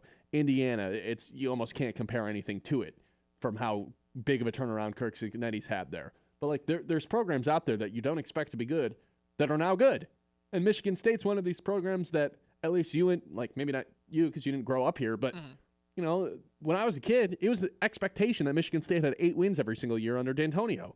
Sure. Like, anything besides that was a disappointing year. 8 wins, honestly, was a disappointing season. This was a respected program. Maybe not top-notch playoff perennial team, but a team that every few years you expected to be there, a team that every few years you expected to be in the Big Ten championship, every few years competing with Michigan and Ohio State, really every year competing with Michigan. That's so far gone. And the avenue to get back to that, or even like a middle-tier team in the Big Ten, impossible, based on all this stuff. I don't think there's a worse situation in Power 5 football than the Michigan State Spartans right now, unfortunately. 989-837-6125. This is the Ben Bosscher Show here on 100.9 The Mint. More on the Spartans when we come back. We'll get your thoughts as well. 10 o'clock hour, as always, is brought to you by our friends over at Corning. Corning's a global leader in material science right here in Midland.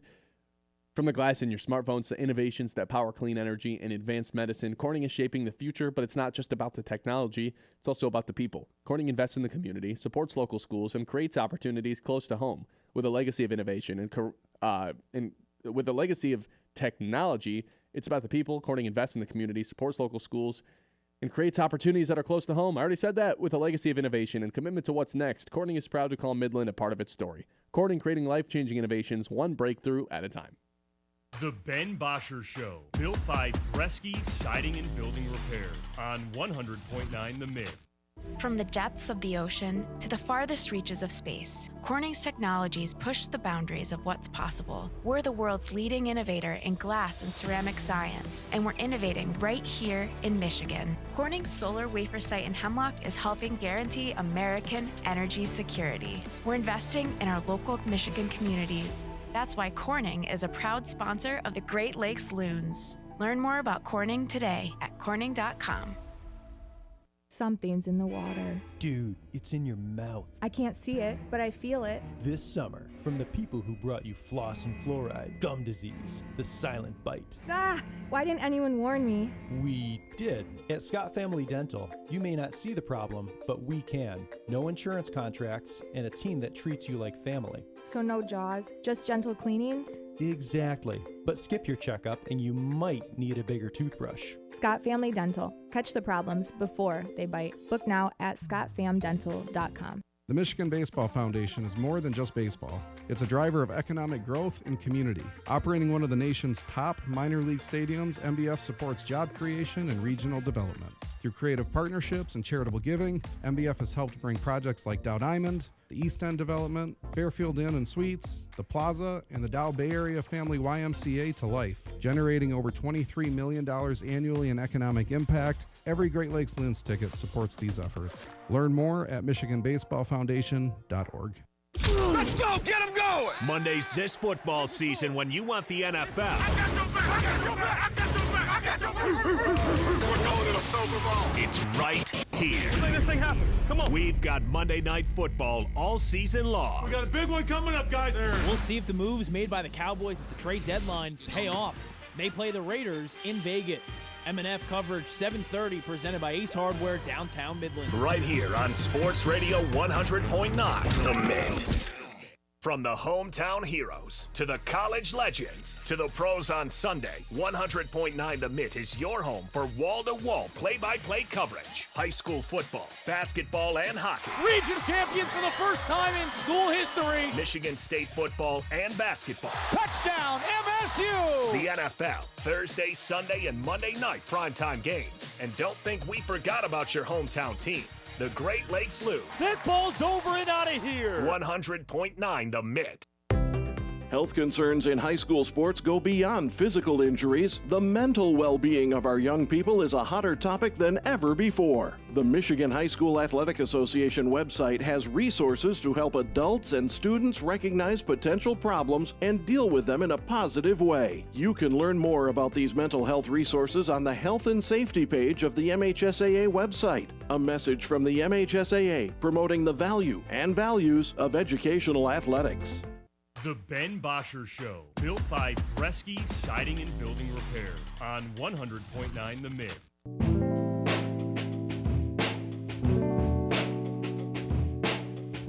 All right, welcome back in. It's to Michigan State Spartans that are ironically the ones forfeiting games.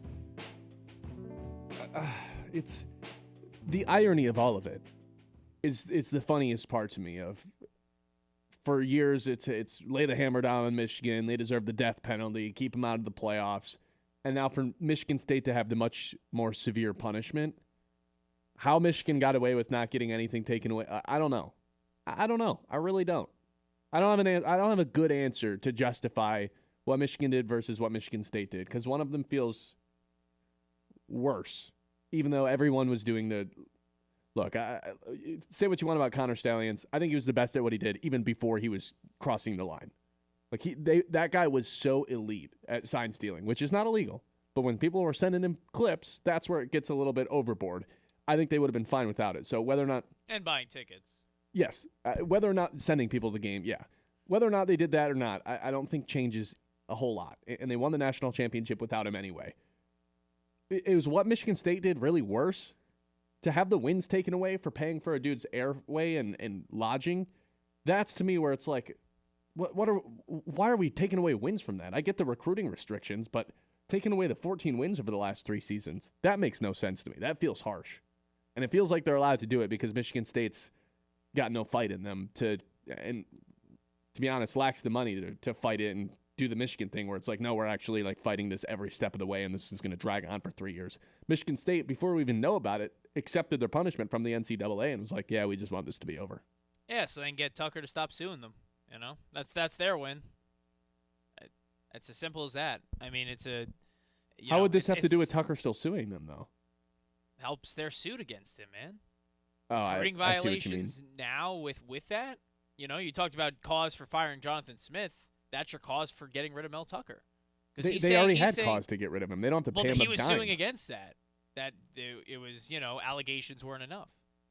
Now it's like, all right, you also had recruiting violations, you dumbass.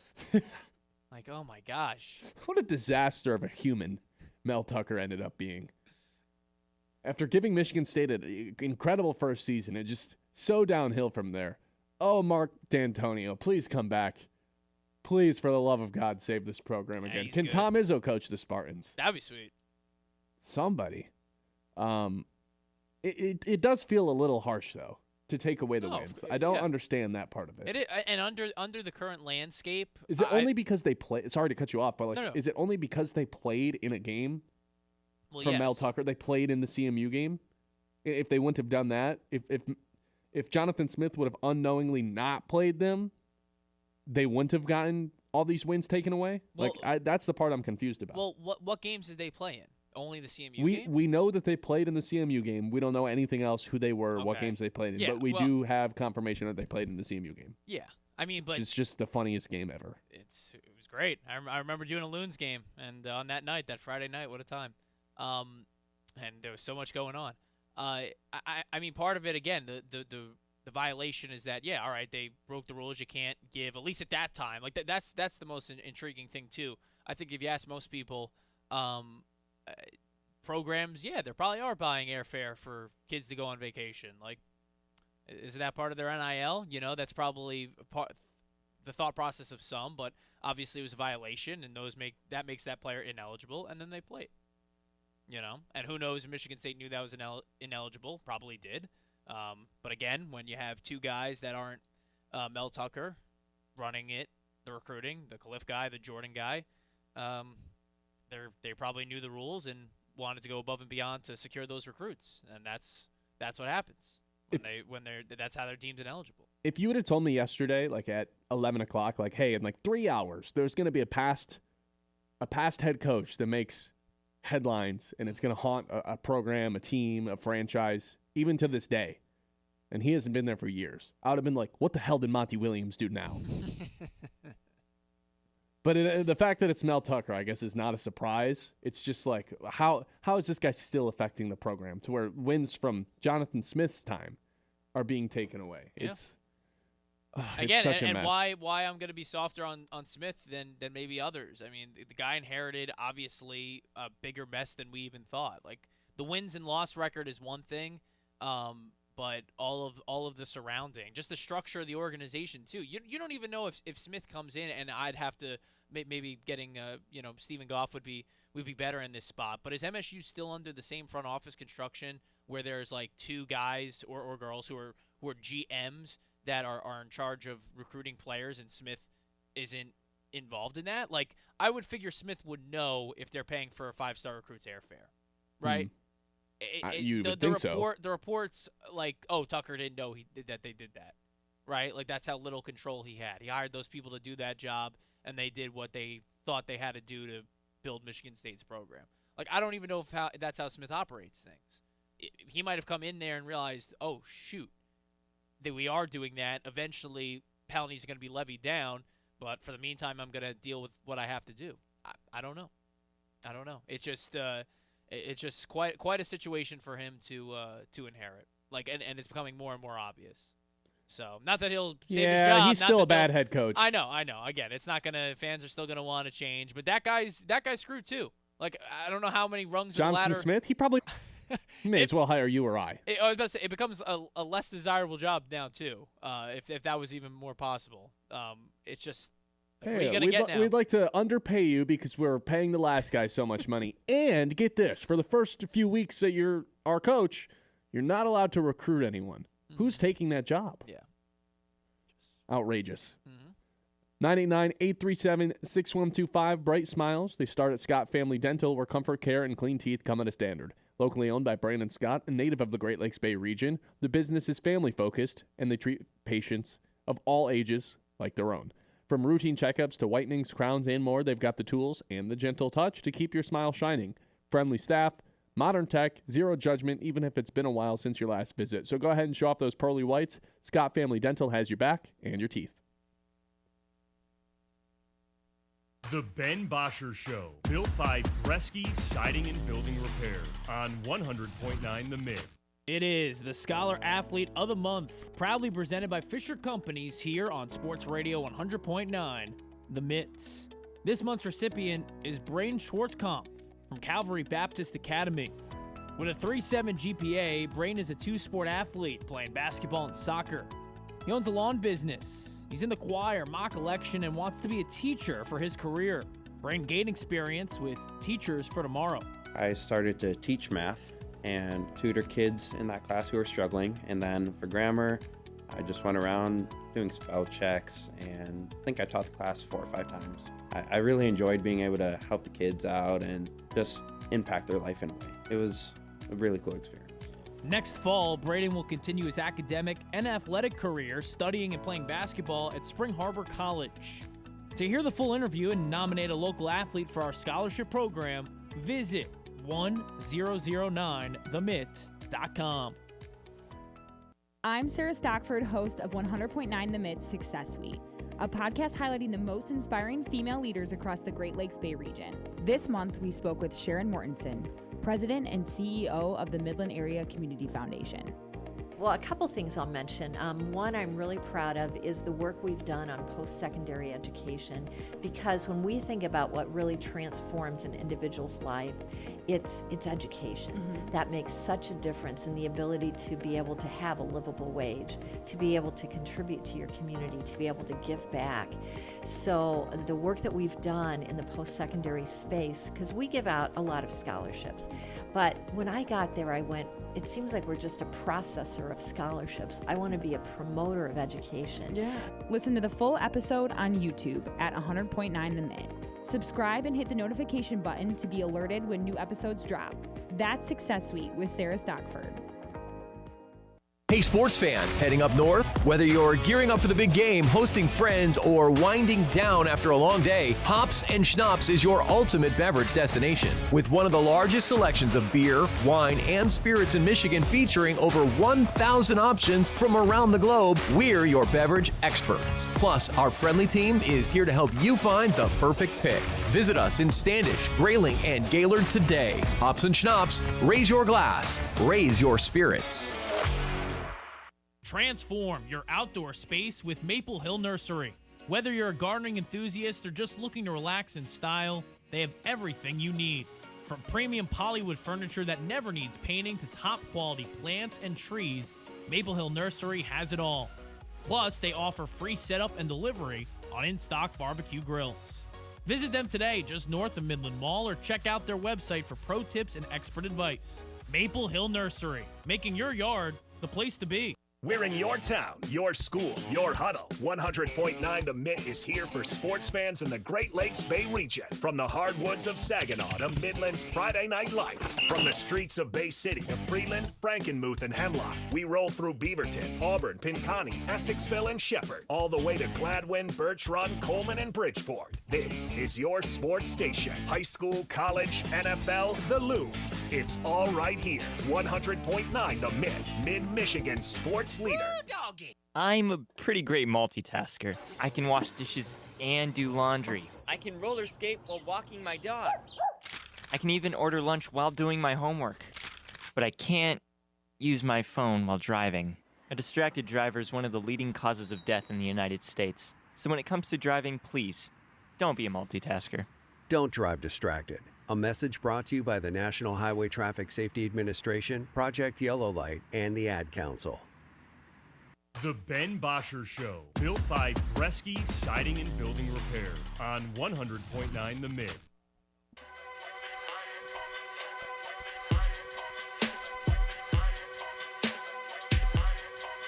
989-837-6125. Welcome back in. It's the Ben Bosscher Show. Let's take a moment, take a deep breath, and take a trip around the league.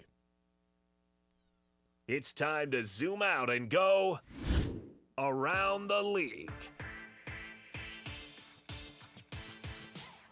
All right, here's what I got for us today. I've got an athletic article written by Mike Sando. QB future for all 32 teams. Daniel Jones, Tua Tagovailoa, among most intriguing decisions that get ahead. So essentially what they do here is put it into tiers. So the first tier we have is long-term answers at quarterback. How many quarterbacks do we think are in this tier, and who are they? Well, Mahomes has to be in this. Josh Allen has to be in this. Lamar Jackson has to be in this.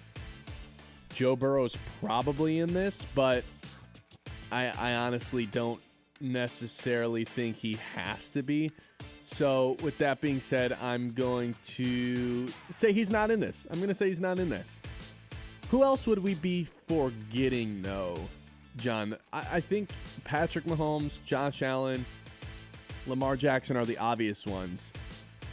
Drake May, I'd say, is in that as well, but who else fits into this description of long-term answers at quarterback? I think those might be the only four. I don't disagree. What was it? Ideally, I think if we were to look at this a couple years ago or going into last year, Jane Daniels is there. They rank him so low. I was kind of reading this during the break here. I thought we were guessing. Oh, I'm sorry. Is that what you wanted? I thought so. I'm sorry, dude. But yeah, what was it? Of those four, because he's right under, but of those four, I don't have anyone that I'm going to place right now in that spot. But it's just amazing how a year changes, and all those rookie quarterbacks that may have a high upside, it's amazing how it can change in just a year. Well, let's reveal it. It is Patrick Mahomes. It is Josh Allen. It is Lamar Jackson. Joe Burrow does make the cut for the long term, and that's it. It's four guys. I just had the fourth guy wrong. Drake May not on here. All right, the next tier is we have top 5 quarterbacks for the short term. Short-term solutions, shorter contracts. I'd imagine that's Baker Mayfield to top the list. I'd imagine Matthew Stafford has to be on this as well, just because of the age. Sam Darnold, because of the 3-year contract he signed, that seems like a short-term answer. I guess besides that, what's going on? Besides that, I'm not exactly sure who else should be on here. So let's take a look. Matt Stafford. Oh, that's it. It's just Matt Stafford is the short-term answer here. And then they have take a look. Jared Goff is, in fact, in this tier.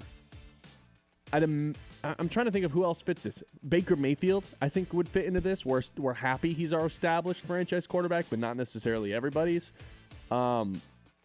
Yeah, Baker Mayfield, the next person. Dak Prescott in this tier as well. I guess that's a little bit surprising because I feel like most teams would be happy if Dak Prescott was their guy. Yeah, and that's why he's in that category. We're happy, right? But not a long-term answer? Is that just because of the age? Well, the first one was the long term? I mean, I guess, right? How old's Baker, though? Baker's 30? Baker Mayfield's got to be in his late 20s. Baker Mayfield is... Oh, no, he is 30 years old. Yeah. No, he is 30 years old. Yeah. So I guess it is just age thing. They're just not generational quarterbacks, but they're franchise quarterbacks. Jalen Hurts in this tier as well. The Jalen Hurts, I still think... Kyle made the point of it. I said, who's the most polarizing quarterback in the NFL? Is it J.J. McCarthy or is it Bo Nix? And he said, how is it not just Jalen Hurts? It 1,000% is Jalen Hurts. Some people think he's a top 5 quarterback. Some people think he's an average quarterback. I lean more towards average, but he's impressed me this season. You got to play him again on Sunday. Have fun with that, man. There's another tier called We Can Win with Our Guy, but how good is he? Who do you think headlines this tier? Jordan Love. No, it's Brock Purdy, but Jordan Love could still make an appearance. Yeah, there he is, yeah. Jordan Love. Jordan Love and Brock Purdy fit perfectly into this category. And look at this, the fall from grace from C.J. Stroud being in this as well. Yeah. Our veteran Can you win with CJ Stroud though? I mean, we saw him go to the playoffs. Like last year. 2 years ago. So Jane Daniels should be in this too, no? And he's not. It's been 2 years since Stroud has looked good. Yeah. But I don't think they're dead yet. We don't know if he's playing yet, but I don't know if the Texans are necessarily dead yet. Next here, our veteran reclamation project is looking kind of good. Sam Darnold, top of the list. Aaron Rodgers? Nope, just Daniel Jones and Sam Darnold. Great, the 2 New York quarterbacks. That's good. All dressed up, no place to go. Mac Jones. Okay. That's the only guy. What does that mean? I don't know. He's all dressed up, though. That's good. No place to go, though. I guess. He's with the 49ers. Where else you want to be? I think it's more like, where is he going to be next year? What team is going to convince themselves that Mac Jones can be their bridge quarterback? One of the New York teams? What if he's a Giant next year? We got a guy. His name's Dart. All right. He's going to be down on this list. What if he's the a future. Jet? That could happen. Hot stock buy. Drake May, the number 1 person listed. Okay. Hot stock hold. Jaden Daniels. There you go. What a fall from grace. Our opponents hope we can stay the course. That's hilarious. Who do you think tops this tier? The Jets. With Fields. No. Fields? Yeah. He could be on this, but not the first person listed. I mean, think of quarterbacks that aren't good. Bryce Young. Yep. Yeah. Our opponents Panthers. hope they keep him. Yeah, no, I'm sure you're right. Geno Smith on Whatever here. the Saints are doing, but that might be a different category. Justin Fields as well. Yeah. Financially stuck, but for how long? Worst contracts in the league. Tua Tagovailoa tops the list. Sure. Who else? Kyler Murray has to be in here as well. Those might be the only 2. Oh, and Trevor Lawrence, of course. Nice. That's good. Too early to say, but there's been good with the bad. Dart. Ward. Dart's on here. No Ward yet. I don't think there's been any good from him. Really? Caleb Williams and Bo Nix also on here. Wow. Yeah.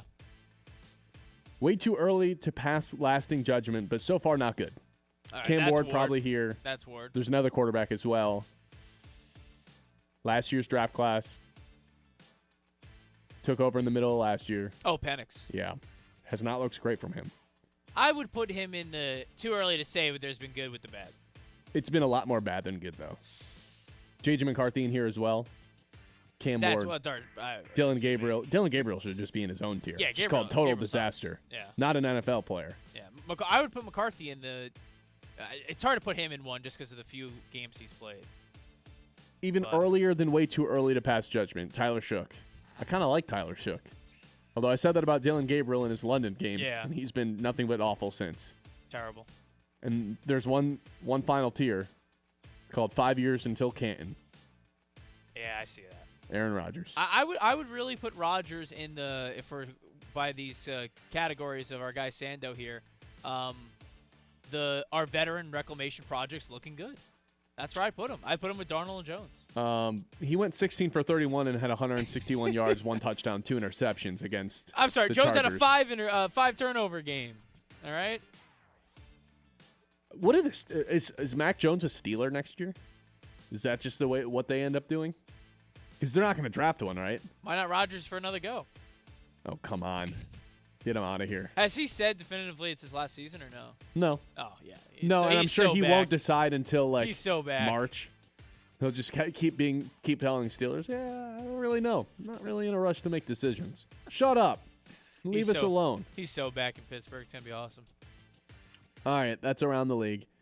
When we come back, Pistons, a sign of an elite organization after last night's win. We got more Lions and Eagles to get to our NFL spread picks as well. This is the Ben Bosscher Show, live on 100.9 The Mitt. Your dream lawn, Stravinsky sod can roll that out, literally. Locally grown, top-quality sod that turns patchy yards into backyard showstoppers. And they've been doing it for over 50 years, which means they are experts. Whether you're fixing a rough spot or redoing the whole yard, Stravinsky delivers lush green perfection. Fast, friendly, and farm fresh because your grass should be greener right now. Don't settle for meh. Increase the value of your home and get your lawn your neighbors will envy with Stravinsky sod. The Ben Bosscher Show, built by Bresky Siding and Building Repair on 100.9 The Mid. Mirror, mirror on the wall, whose house is the nicest on the block of them all? Not yours. What do you mean? Your siding is faded, your gutters are falling off, and you have shingles missing. I suggest you call Bresky Siding and Building Repair. I'm going to call Bresky Siding and Building Repair right now. Mirror, mirror on the wall, now whose house is the nicest of them all? Yours is, kind sir, yours is. Call me, Derek Bresky, at Bresky Siding and Building Repair today. Hey Midland, join the Silver Sneakers and Renew Active programs at the Midland Community Center, where fitness for seniors is fun and free. With Silver Sneakers and Renew Active, seniors 65 and older enjoy access to Greater Midland Community Center, North Family Center, and Coleman Family Center, all at no extra cost with eligible Medicare Advantage plans. Dive into all group fitness classes, exclusive Silver Sneakers classes, and our Greater Midland Walking Club. Get moving with Silver Sneakers and Renew Active at the Midland Community Center. At First Class Epoxy Floor and Counter, floors don't just get coated, they get a makeover. Epoxy's so tough, it shrugs off spills, stains, and even your wildest dance moves. Garages, workshops, anywhere you want a floor that's smooth, shiny, and just a little bit sassy, they handle it all with style. No more boring floors. Get ready to impress everyone who walks through the door. Slide into durability and flair. First Class Epoxy Floor and Counter, where your floors get the VIP treatment they didn't know they needed. At the Great Lakes Loons, our commitment to community goes beyond the ballpark. Through the Volunteer program, Loon staff and even players roll up their sleeves to serve the Great Lakes Bay region. From packing food boxes to reading in classrooms and even cleaning up local camps and parks, it's hands-on work that helps build a stronger, more connected community. Volunteer isn't just what we do, it's who we are. Because being part of this region means showing up when it counts. The Great Lakes Loons, serving the Great Lakes Bay region since 2007. You want sports takes? You want local voices that own the mic? Yeah. We've got them. On Sports Radio 100.9 The Mitt. It kicks off at 6 a.m. with Anthony Bellino on Spin on Sports. Rise and shine. From 9 to noon, don't miss Michigan's newest sports show, The Ben Bosscher Show. Hey, remember that. At noon, you get America's smartest sports takes, The Herd with Colin Cowherd. I want Shador to play. And at 3, the one and only Bill Simonson and The Huge Show. This is where real fans stay locked in. 100.9 The Mitt. From Midland to Bay City, Saginaw to Sanford. From Frankenmuth, Freeland, and Hemlock to Auburn, Essexville, and Pinconning, 100.9 The Mitt is the heartbeat of the Great Lakes Bay region, and proud of it. We're your home for local sports, local stories, and local pride. Whether you're in Birch Run, Beaverton, Gladwin, Chesaning, or Coleman, football, basketball, hockey, Spartans, NFL, Loons, all right here. 100.9 The Mitt, Mid-Michigan's sports leader. Bel Air Brown, Dragon's Milk, Mad Hatter, Purple Gang, and Huma Loopalicious. These are names that let the imagination run wild and let the taste buds take a stroll. Welcome to the craft beer craze in Michigan. Bolstered by the Great Lakes and nurtured by the glacier-rich soil, here awaits a brewer's paradise. With fresh hops growing tall in the old Mission Peninsula and fresh barley fields sweeping the mitten, Michigan ranks 5th in the nation in the number of breweries, microbreweries, and brew pubs. From Good Harbor Golden to Whitefish Bay Wheat, from Motown Lager all the way to Park Bench Porter, Michigan is serving up a frosty glass of perfection. Whether you want to take in a game with a Two-Hearted Ale or just sit on a front porch sipping a Steelhead Red, let's tap into life at its fullest and treat ourselves to a taste that's pure Michigan. Your trip begins at Michigan.org. The Ben Bosscher Show, built by Bresky Siding and Building Repair on 100.9 The Mitt.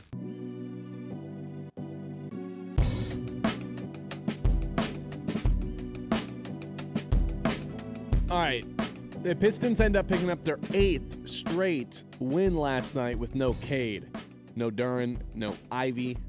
Of course, no Asar, no Tobias, no Stu. 6 best guys not playing, and they're still able to pick up their 8th win. Now 10-2 on the season in first place in the Eastern Conference. That's not something most teams can do. Pick up a win against anybody. Let alone a team that's been winning in Chicago. When you don't have your 6 best players playing in the game, I think that's a sign that the Pistons have reached a level where this is a really healthy and high-functioning organization, a team that has a very elite culture. We talk about it with the Lions all the time. Oh, next man up mentality. This Lions team, they know who they have to be, no matter who's out there. Doesn't matter the name on the back of the jersey. It's the team on the front. It's the Lions. You know what you're getting from them. I think the Pistons are creeping into that because to win a game against any NBA team without your 6 best players is damn near impossible. And the Pistons found a way to do it last night. Again, the last 2 games, I don't understand how they won their 7th and 8th game. In game number, on the Monday's game, it's been,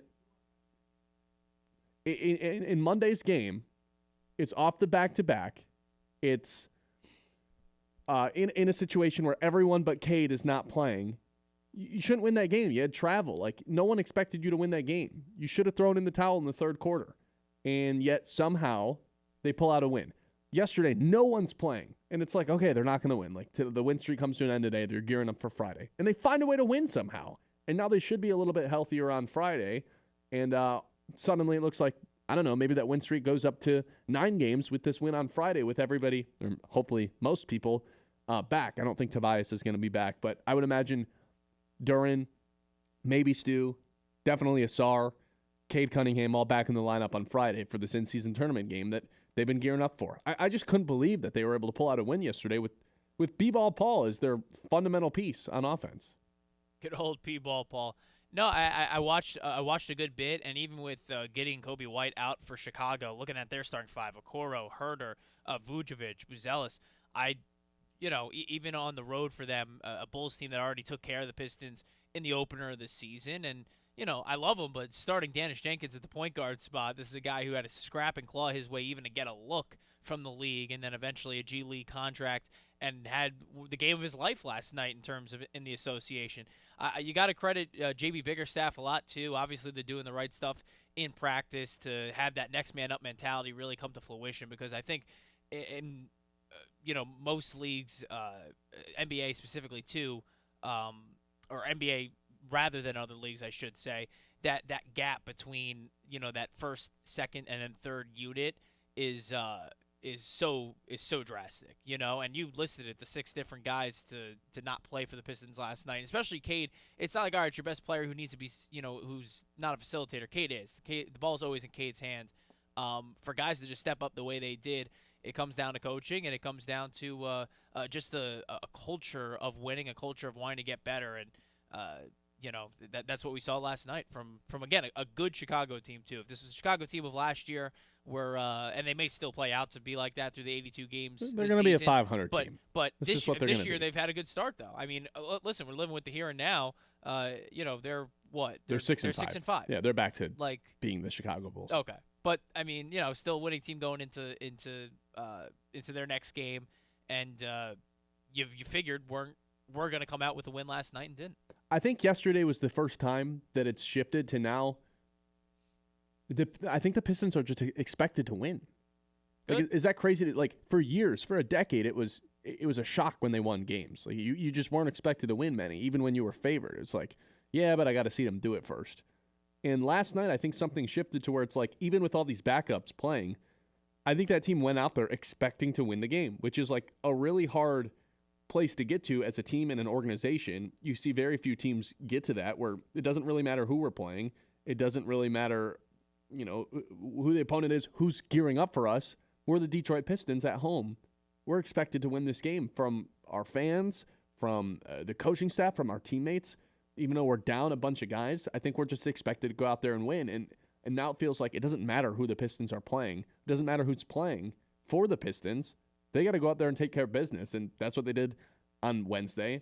And I'm not saying they're never going to lose another game, but I think it's reached a point where I just expect them to win almost every single game now. If they're going to win these back-to-backs and these games where no one's playing, why should I expect them to lose any game, like even the big-time ones, against some of the best teams in the league? And granted, this schedule where they've won 8 games in a row, it's not like they've played other contenders really over this stretch, but 8 games in a row in the association is no joke. That is a hard thing to achieve in this league, where there's so much parity, and the best teams in the league on a year-to-year basis barely crack 60 wins, win 3/4 of their games. Like, it's just really hard to put win streaks together like this. And if the Pistons can God, I can't even imagine when the last time they had double-digit wins was. So if they win on Friday, they're one win away from that. I honestly, I bet it's been over a decade. I guarantee it's been over a decade since the last Pistons 10-game win streak. Well, it was the longest. And they play the Pacers on Monday, who have one win Correct. this season. So very good chance if they can win on Friday, it gets to double digits. Mm-hmm. No, Friday's a big one, and we obviously put the stakes of the NBA Cup, and we talked about whether, how much it matters to the fans, but it matters to the players.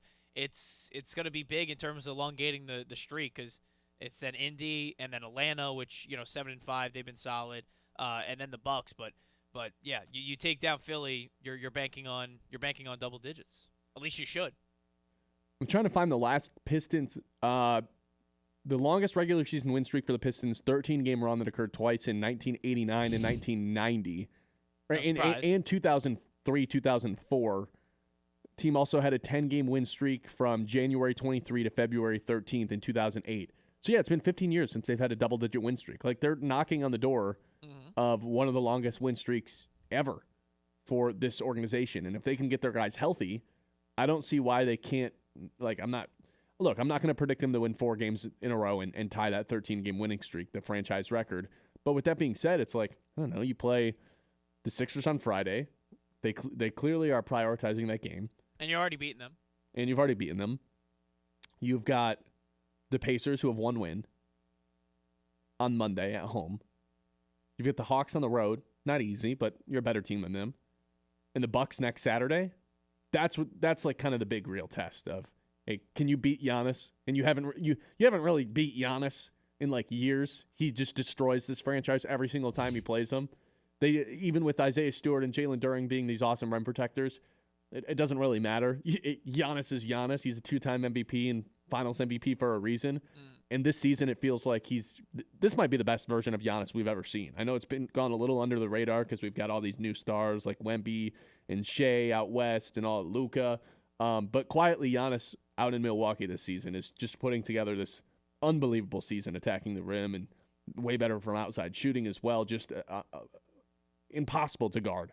So if they can end up beating Milwaukee on the road a week from Saturday, that's when it's like, oh my God, this team has truly turned a corner. Because that's something they've never been able to do in the past. Yeah, Ben, I mean, you're an optimistic fan with this team too, and we're in front of things last year when you said they're going to be better than people think, and they were. Did you think an 8-game win streak was even in the realm of possibility this year based on how their schedule was? I don't think you did. Even with it being weak, like you laid it out, like, all right, it's Brooklyn, Utah, Washington isn't good, but it's still the second game of a back-to-back, and Cade had even injured, had to pull them through for a victory. Not many people were thinking that was going to happen, but they pulled it off. I don't know if I would have predicted an 8-game win streak at any point, even with the schedule. Because, I mean, again, it's just like a really hard thing to do. And now you're feeling, double digits confidently, and you should. When do you think the last time the Pistons beat Milwaukee was? Whatever year pre-Giannis. Is that fair? I just don't think there was a win. I mean, Giannis has been in the league a long time. They beat him with Giannis on the floor healthy. Well, let's look. The last time probably not. I mean, they play him 4 times a year. Mm-hmm. I still.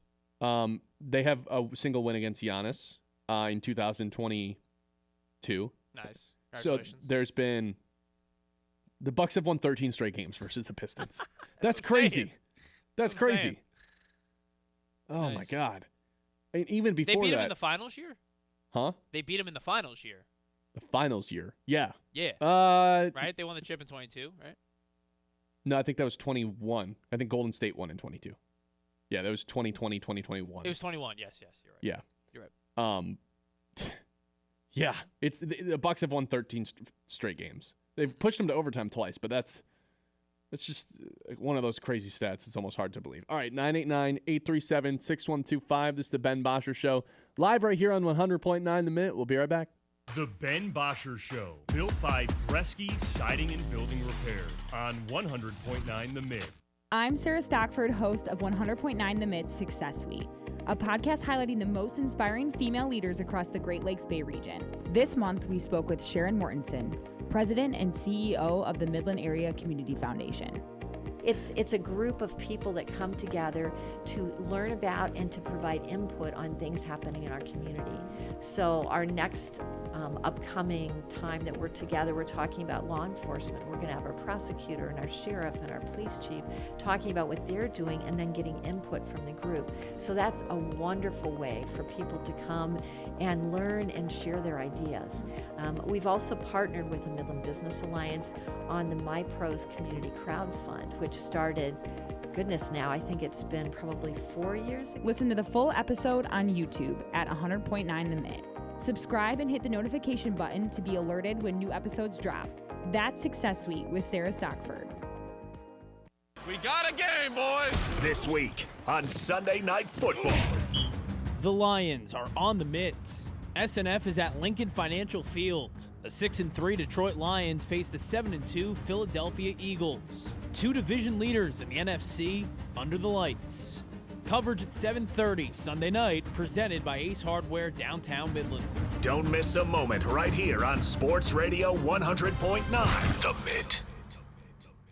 Hey, I'm Ben Bosscher. And I'm Kyle Sandel. And the two of us are live every weekday on 100.9 The Mitt at 9 a.m. until noon, giving you opinions on the teams that you care about the most. The Lions, Tigers, Red Wings, Pistons, those teams. And a whole lot more. Whether we're breaking down a game from the night before, debating the biggest news from the day, or doing a draft or spread picks, we're always having fun. I mean, come on, it's our job to talk about sports. How could we not be having fun? So if the big games aren't enough for you, if you're a real diehard fan, this show is going to be perfect for you. You can count on us to be your morning sports outlet every day. The Ben Bosscher Show with Ben Bosscher and Kyle Sandel on 100.9 The Mitt.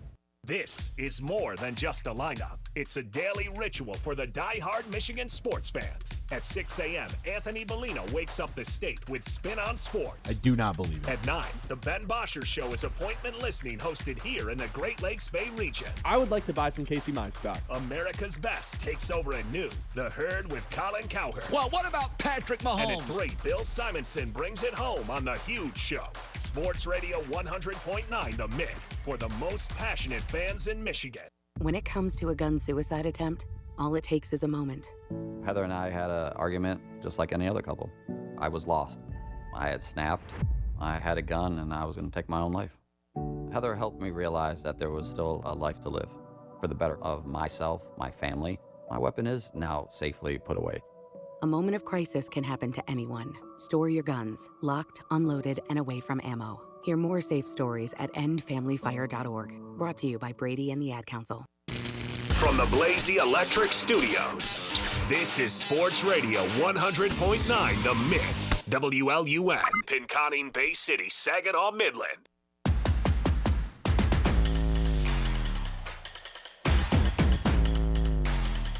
(989) 837-6125. The Lions versus the Eagles this Sunday night. You've been waiting all day for Sunday night. That's what we're going to be singing around 8 p.m. then. Let's go back and forth. I don't want to do a draft because I feel like drafts are overdone, but John, let's go back and forth and kind of discuss the best players in this game. So I guess we're kind of doing a draft without doing a draft. Yeah, let's do it. Come on. Don't shy away. All right, fine. Let's do a draft. But we have to come out with clear stipulations here when we're doing this draft. Are you going to take Panay number 1, or are we doing tackles, or are we only doing skill players? Take whoever you want. No. Take I the want best that clear. collection of players in this game. All right. So you're going to go Panay I'll take Panay number Sewell 1. number 1. Best player in this game. This player. Because I don't need people on, I don't need that. Oh, Panay's number 1. You've had to deal with those people Yeah, before. all the time. It's you, and then the Facebook commenters. Well, that's and people because on Panay Sewell's a Twitter. generational talent, future Hall of Fame player. We get it. We get it. We get it. All right, I'll go. It's got to be Hutchie next, right? It's kind of got to be. I'll go Hutchie. Okay. Yeah.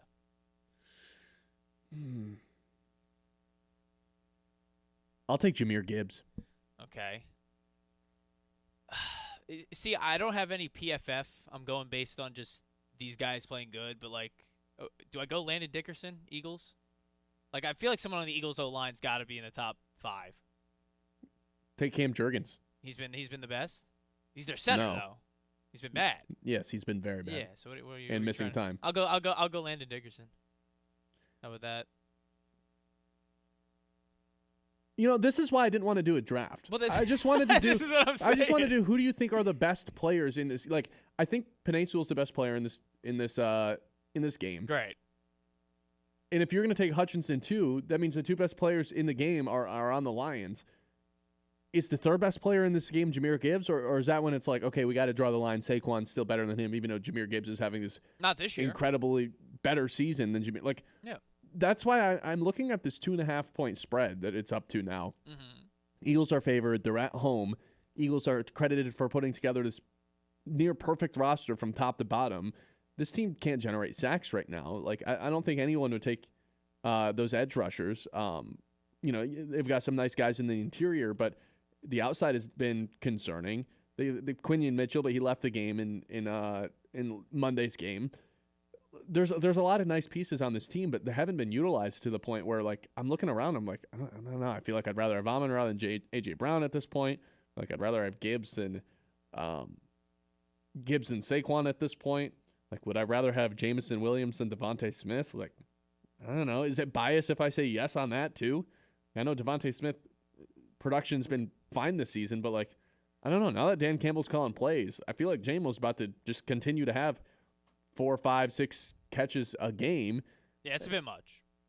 For, like, to say he's going to get 5 a game? No, to say JMO is better than Devontae Smith. Is it? Yes. A guy that with that sort of speed that can, like, kind of shape the way that every defense plays? Potentially could be, but what we've seen, yes, it's too much. Okay. Devontae won the game last week, you know? Huh? Devontae won him the game last week. In a system that doesn't reward the receivers, he still gets his. JMO has the most generous system around him and had no catches 2 weeks ago. Sorry. That's where I draw the line. That was the John Morton era, though. I feel like we have to care. divide. We have to. He's got 3 other weapons to help him. I know, but I feel like we have to separate the Dan Campbell versus John Morton play calling schemes, because I don't know what the stuff that was going on with John Morton the last few weeks, leading up to Dan Campbell taking over his play calling. I mean, it was like a 7-year-old playing Madden. It was just like, I'm trying to play it safe. I don't want to throw an interception, so let's just keep running it up the middle, and hopefully we pick up some yards. It's like, dude, it's 2nd and 10. Why are we running up the middle? It's just going to create for a 3rd and long every single time. They can't run. Why are we running on 2nd and 10? It made no sense, some of the stuff that John Morton was doing. So, I don't know. Like, and then if we're just doing the defensive players, I think Hutchinson is the best one of them all. Maybe Quinion Mitchell's second. But then again, Jack Campbell's having one of these seasons where it's like, I don't know. I guess the whole point of this exercise... so this is a layup for your spread picks. That's what I'm hearing. I guess the point of this exercise is to say, at the beginning of the season, I thought that the Lions were on the same tier as this Eagles team. And obviously the Eagles have had more wins this year. They have the better record. They're higher in the standings. But now that we've actually gotten to the game and you're kind of comparing, notes head-to-head, position by position, weakness to strength, like, I feel like the Lions are just as good as the Eagles team, if not better right now. And honestly, we're coming off a better game. Maybe the Eagles have been more consistent throughout the year, but I don't even know if you can say that because there's games where they just don't show up. Like, they lost to the Giants. This Lions team, we know what they're capable of with Dan Campbell in charge. So I don't know. I think this is a lot closer than some people are making it out to be. And I guess it's a 2.5 point spread, so it's not all that off. But no, I'm getting to a point where I think the Lions are going to take care of business on Sunday. We know that what they do on primetime football. Waiting all day for Sunday night, dude.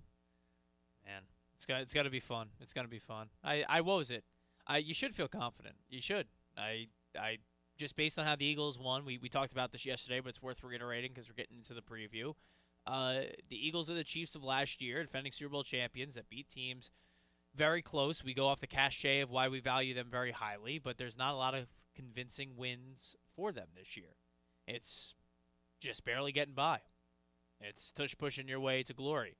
And I don't think they've played an offense like the Lions the way that they're operating now, and you made the distinction there. Yeah, the Campbell, even though it's been just a week, there was a spotlight of a difference of Campbell compared to Morton in terms of how this offense looked. And if that offense can find those passing lanes, the short pass game, even though we talked about how the Eagles don't allow anything over the top, that short pass game's there, it's going to be the Lions riding that to victory. They'll be able to contain Saquon enough. Most teams have been able to. He's had a down year, and they'll be able to do it. It's what was it? It's on the road though. That's the one thing that made me, because I was deliberating back and forth before those spread picks, which are coming up in this hour. That's the one point where I just feel a little worrisome that you have to go to Philadelphia and do it. Because if this was at Ford Field, no question. But having to go to the Link, prime time, on the lights, the Eagles win those games. Philadelphia already has one home loss this season. To Denver. Philadelphia. I do not remember that game at all. In 2024, they lost to Atlanta at home on a Monday night game. That was their only home loss. So they've only lost two home games in the last 2 years. It's tough, man. They don't, they're good. Like, defending Super Bowl champions. Just get it done. 2023, they lost 2 games at home. So, yeah, on average, it's like 1.5 losses a game at home per season. The Lions can be the second loss and be that team to do it, and I'm not going to be shocked at all. Again, the Lions just don't lose primetime games. So, the 13-3 record going into Sunday against teams in primetime, I don't know, man. 13-3 under Campbell? Yes. Wow. Jeez. When the lights are bright, the Lions know how to put on a show. I think they're going to show up in their all-white uniforms and put on a show in Philly. It's going to be a battle, man. There's no way that doesn't come down to, like, it's going to be a one-possession game. I'd be shocked if it wasn't. But the fact that the Lions are getting 2.5 just makes me fairly confident. Where do you think the money is at this game? Probably on the Lions, no? You think so? Getting 2.5 is what we're talking right now? Yeah. Yeah, I would think.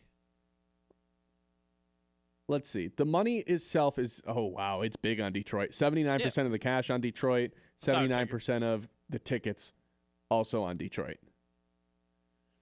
So, yeah. That's I mean, they're the hot team. After one win in a row, they're the hot team? Yeah. They decimated the Commanders, dude. And people hate the Eagles. People hate bet against Philly. You know? I try not to in the spread picks because I know they're good, but I hate watching them win. I'm a Giants fan. I hate it. You know? Well, speaking of our NFL spread picks. Ooh. Speaking of betting on teams. Ooh. Let's get into our NFL spread picks when we come back. This is the Ben Bosscher Show live here on 100.9 The Mitt. The 11 o'clock hour, as always, is brought to you by our friends at Yiter Insurance. Life happens fast. Then at Yiter Insurance Group, they're here to make sure you're covered every step of the way. Locally owned and trusted in Midland for decades, they treat you like family, not just another policy number. From home and auto to business and life insurance, Yiter has the right coverage for every stage of life. Their team makes insurance simple with expert advice and real people you can actually talk to. Yiter Insurance Group, they'll be there when you need them since 1940. The Ben Bosscher Show, built by Bresky Siding and Building Repair on 100.9 The Mid. Since 1940, Yiter Insurance Group has been a trusted friend to generations of your neighbors in the Great Lakes Bay region and across the country. Proudly representing auto owners insurance, we're licensed in nearly every state, so no matter where life takes you, we got you covered. And because we're an independent insurance agent, we don't believe in one size fits all. We work for you to find coverage that fits your life, your family, and your business. That's why families and businesses have relied on Yiter Insurance and auto owners for peace of mind. Yiter Insurance Group, local roots, national reach, and always your friend in the insurance business. I'm here with Matt Smith with Modern Realty. All right, Matt, forecast 2025 for us. Well, in 2025, I believe you're going to see a much more balanced market. We've been in a seller's market for a number of years. We're still not busting at the seams with inventory, but we are seeing the market start to balance out a little bit.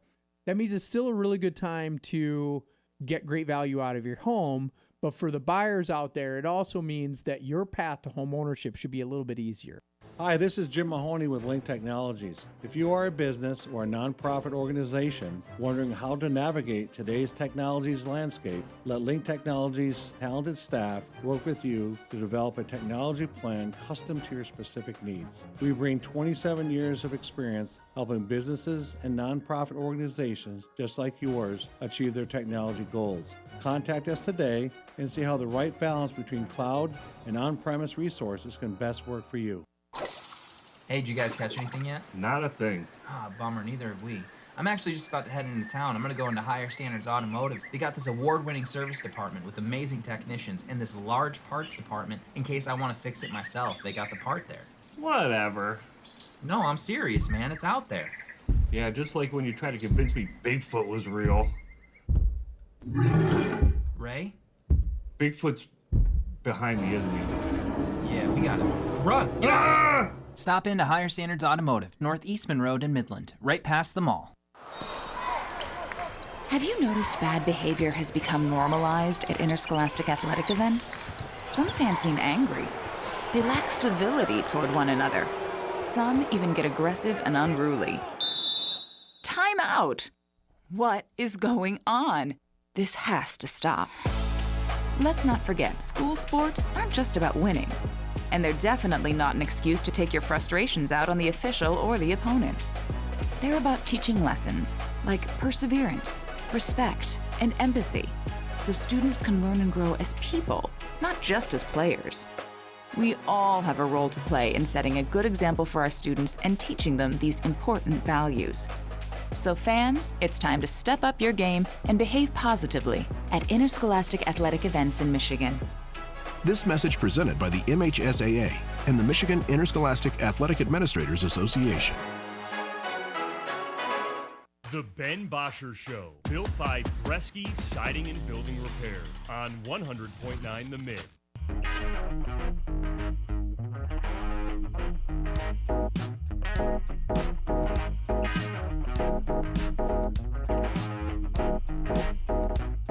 All right, 989-837-6125. Welcome back in. It's that time of the week. It's that time of the day. It is time for our NFL Week 11 2025 spread picks.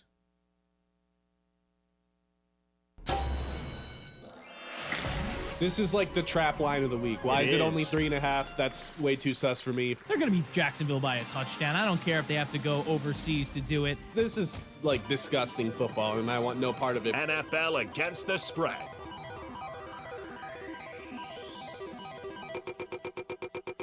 All right. John's here. Kyle's absent today. That's okay. He still sent us his picks, which means we're going to be kind of pinch hitting for him. I haven't seen – actually, I did see his picks that he sent us yesterday. So all losers. All losers. I think I did tail him once. Let's jump right into it. Thursday Night Football, NFL back in our lives starting tonight. It is the Jets, an AFC South battle.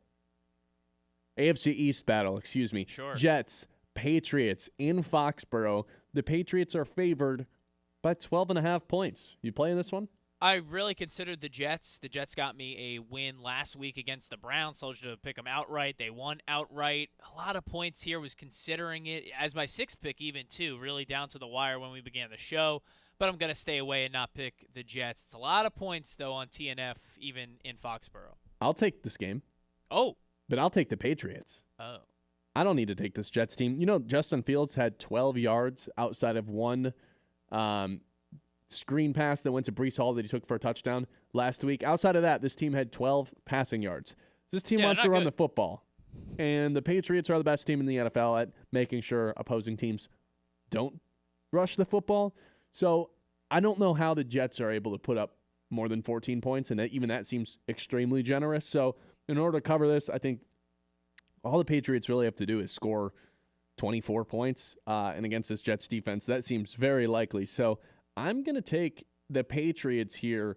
No Garrett Wilson in this game either, so they're kind of just without all their best players. So I'll gladly take the Patriots in what I think could be a B-plus game for them, and they still cover. They don't even have to play good, and they should still cover this game. All right. Pats, minus 12.5. It's a lot of points, man. That's the biggest spread of the week, too. Is it? Yeah. Okay. No doubt. And Kyle is not in on this game. Next game.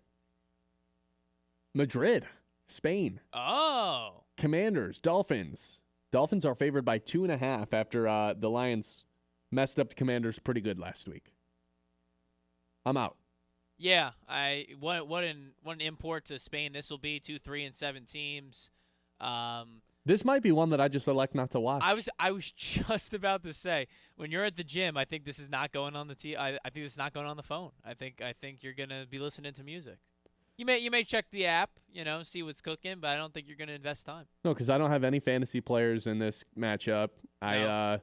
These teams are both dead in the water, out of the playoff race at this point. Miami's been a nice little story since they fired their GM, but like, come on, nobody's taking them seriously. I will say, look at Miami's schedule after this if they can get a win. Oh, what are you trying to push onto me right now? That they're going to make the playoffs? I'm just saying. Let me look at it. I'm just saying. Take a look. I'm out on this game too, by the way, if people are wondering spread pick wise. And good luck to those betting. If you got to bet on it to get you interest. No, I think I think I'm done betting on the morning games. Yeah, I'd overseas. say maybe just do something a little more good for the soul on a Sunday morning. But hey, they play Commanders, the Saints, the Jets, the Steelers, the Bengals. Win, win, win, win. And Joe Burrow will be back by then. You see that? You think so? You didn't see the reports last night that Joe Burrow, his practice window open, so he's going to be back in the next 3 weeks. They want him to be back by December. The problem is, I don't think Joe Burrow's return helps the fact that they're averaging an allowed 33.3 points per game, which is the highest since the NFL merger in 1970. Joe Burrow's not helping with that. No. I think that team's still done. Yeah, I guess the Commanders or the Dolphins could put together some wins at the end of the year, but they're not a playoff team. I'm not saying it's you're just calling them dead to rights just based on their schedule. The Commanders, they are dead to rights. All right, I say no. They have 3 wins. Yeah, I get it. In the AFC, you have to have at least 9 wins. Okay. You're telling me they're gonna pick up 6 wins the rest of the season? Why not? Starting tonight, 1, 2, 3, 4, 5, and then they got to beat They basically can only lose 1 game the rest of the year. Again, seems unlikely. I think they'll make it interesting. Plus, this team sucks in the cold weather. Miami? Yes. Is it going to be cold in Spain? Well, I don't think it's going to be cold in Spain, but just coming up the rest of the year, like they've got games in Pittsburgh, in New York in December, in Foxborough again, January 4th. No thanks.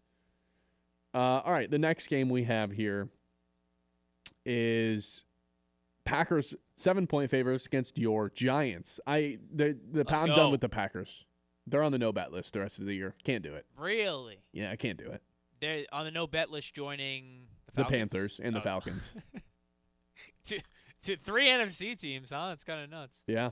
Yeah. The Jaguars might end up on that list, too. I think they are. Man, with Dart playing, I would have, but it's going to be Winston.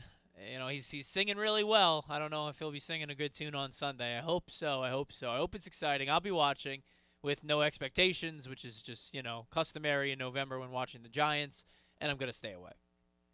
This is the Packers get-right game, by the way. Figure it out if you're them. My goodness. Yeah, lost 2 in a row. Bad. You can't lose this game. Yeah, so bad. Must win? No. For the Packers, you don't think it's a must win? No. All of a sudden, what? They go to... The Bears are playing the Vikings and the Lions are playing the Eagles. It's not a must win. But if they lose this game, and all of a sudden they're 5-4-1, barely above 500 with a tie in there too, it's a little must-winny. A little must-winny. It's a little must-winny. You love that phrase. Texans are 6.5-point favorites against the Titans. We have no idea if C.J. Stroud is playing or not. In concussion protocol right now, could be out of it by tomorrow, but for that reason, I'm going to stay away, even though I think the Titans should just be double-digit underdogs to basically every team in the NFL. Fair. I considered this too, just with Stroud's availability. I stayed away. But if it was Stroud, 100%, I would be hammering Houston. But I ain't. Well, if Stroud was playing, don't you think it'd probably be an 8.5-point spread? Correct. And I'd probably still take Houston. Correct. On the road.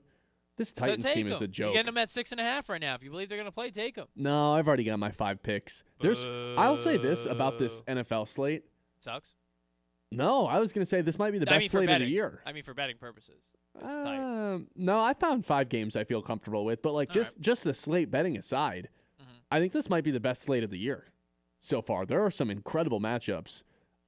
This one not really considered one of them. Panthers going up against the Falcons, who are 3.5-point favorites. Are the Falcons going to figure out who they are? Because I don't think they're as bad as the 3-6 record suggests that they are, but at this point, it's they can't really afford to lose many more games if they want to be in this NFC playoff race by the end of it. No. I think this is a talented roster, though. I agree. Their quarterback's just not very good. Hasn't played very good up to this point. Yeah. But I'm out. Yeah. The Falcons is the only team on my no betting list. No fly zone. Atlanta Falcons. It only took you 10 times getting burned by them. It only took me 3 years. To add the list. Only took me 3 years. The Bears and Vikings, a little NFC North showdown. I have the Vikings here favored by 3 points at home, looking to sweep the Bears after their Week 1 victory against them. That little comeback win from J.J. McCarthy where he finally showed up in the fourth quarter. You playing this one? That Week 1 game, that was on Sunday night, right? Yes. Yeah. Sunday night. Wow. Now we wouldn't even consider putting that game on primetime. But I don't know. This is kind of a big one for the NFC North. I'm riding Chicago. Wow. I am riding Caleb Williams. Give me the +3. He impressed me with his escapability. I like what I've seen from Chicago. They got a Dunze involved last week, which was the missing piece offensively. I think this defense is very underrated. Maybe it's my eyes just seeing them for a full game against the Giants, which came to that conclusion. But I'm going to ride them right now, getting points. Chicago +3. There's a lot of non-divisional matchups, or not a lot. There's a considerable amount, maybe not a lot, but there's a considerable amount of non-divisional matchups. But my first play is going to be a divisional matchup, and I'll take Chicago. Chi-Town up. I considered taking Chicago here because I was just like, I feel like these teams are just kind of destined to split. Yeah, that too. On That's the always a season. fact. And getting the points there is interesting, but I don't know. This Brian Flores defense going up against Caleb Williams is a little concerning. And also just the fact that the Bears just haven't really beaten anybody. And I guess that's probably why they're the 3-point underdogs in this compared to it being like a 1.5 point spread. Yeah, they're on the road too. Yeah. I'd feel much better about taking the Bears than I would the Vikings here. Although I wouldn't be shocked if the Vikings just like won outright at all. Well, they're the favorites, so that shouldn't shock you. Chargers are 3-point favorites against the Jaguars. Speaking of teams on my no-bet list, this Jaguars team is just they're such a joke, man. Like, it's like they put themselves in position to win, and then Trevor Lawrence is just like, hey, so here's the thing. I know I was picked number 1, and I have all the intangibles in the world, but I'm dumb and can't really throw accurate footballs to my receivers. And then they end up allowing teams to get back into it every single week. So I'm done with this Jaguars team. I give up on them. Yeah, and that's why one of my picks this week, quote Arnold Schwarzenegger, go Chargers, go.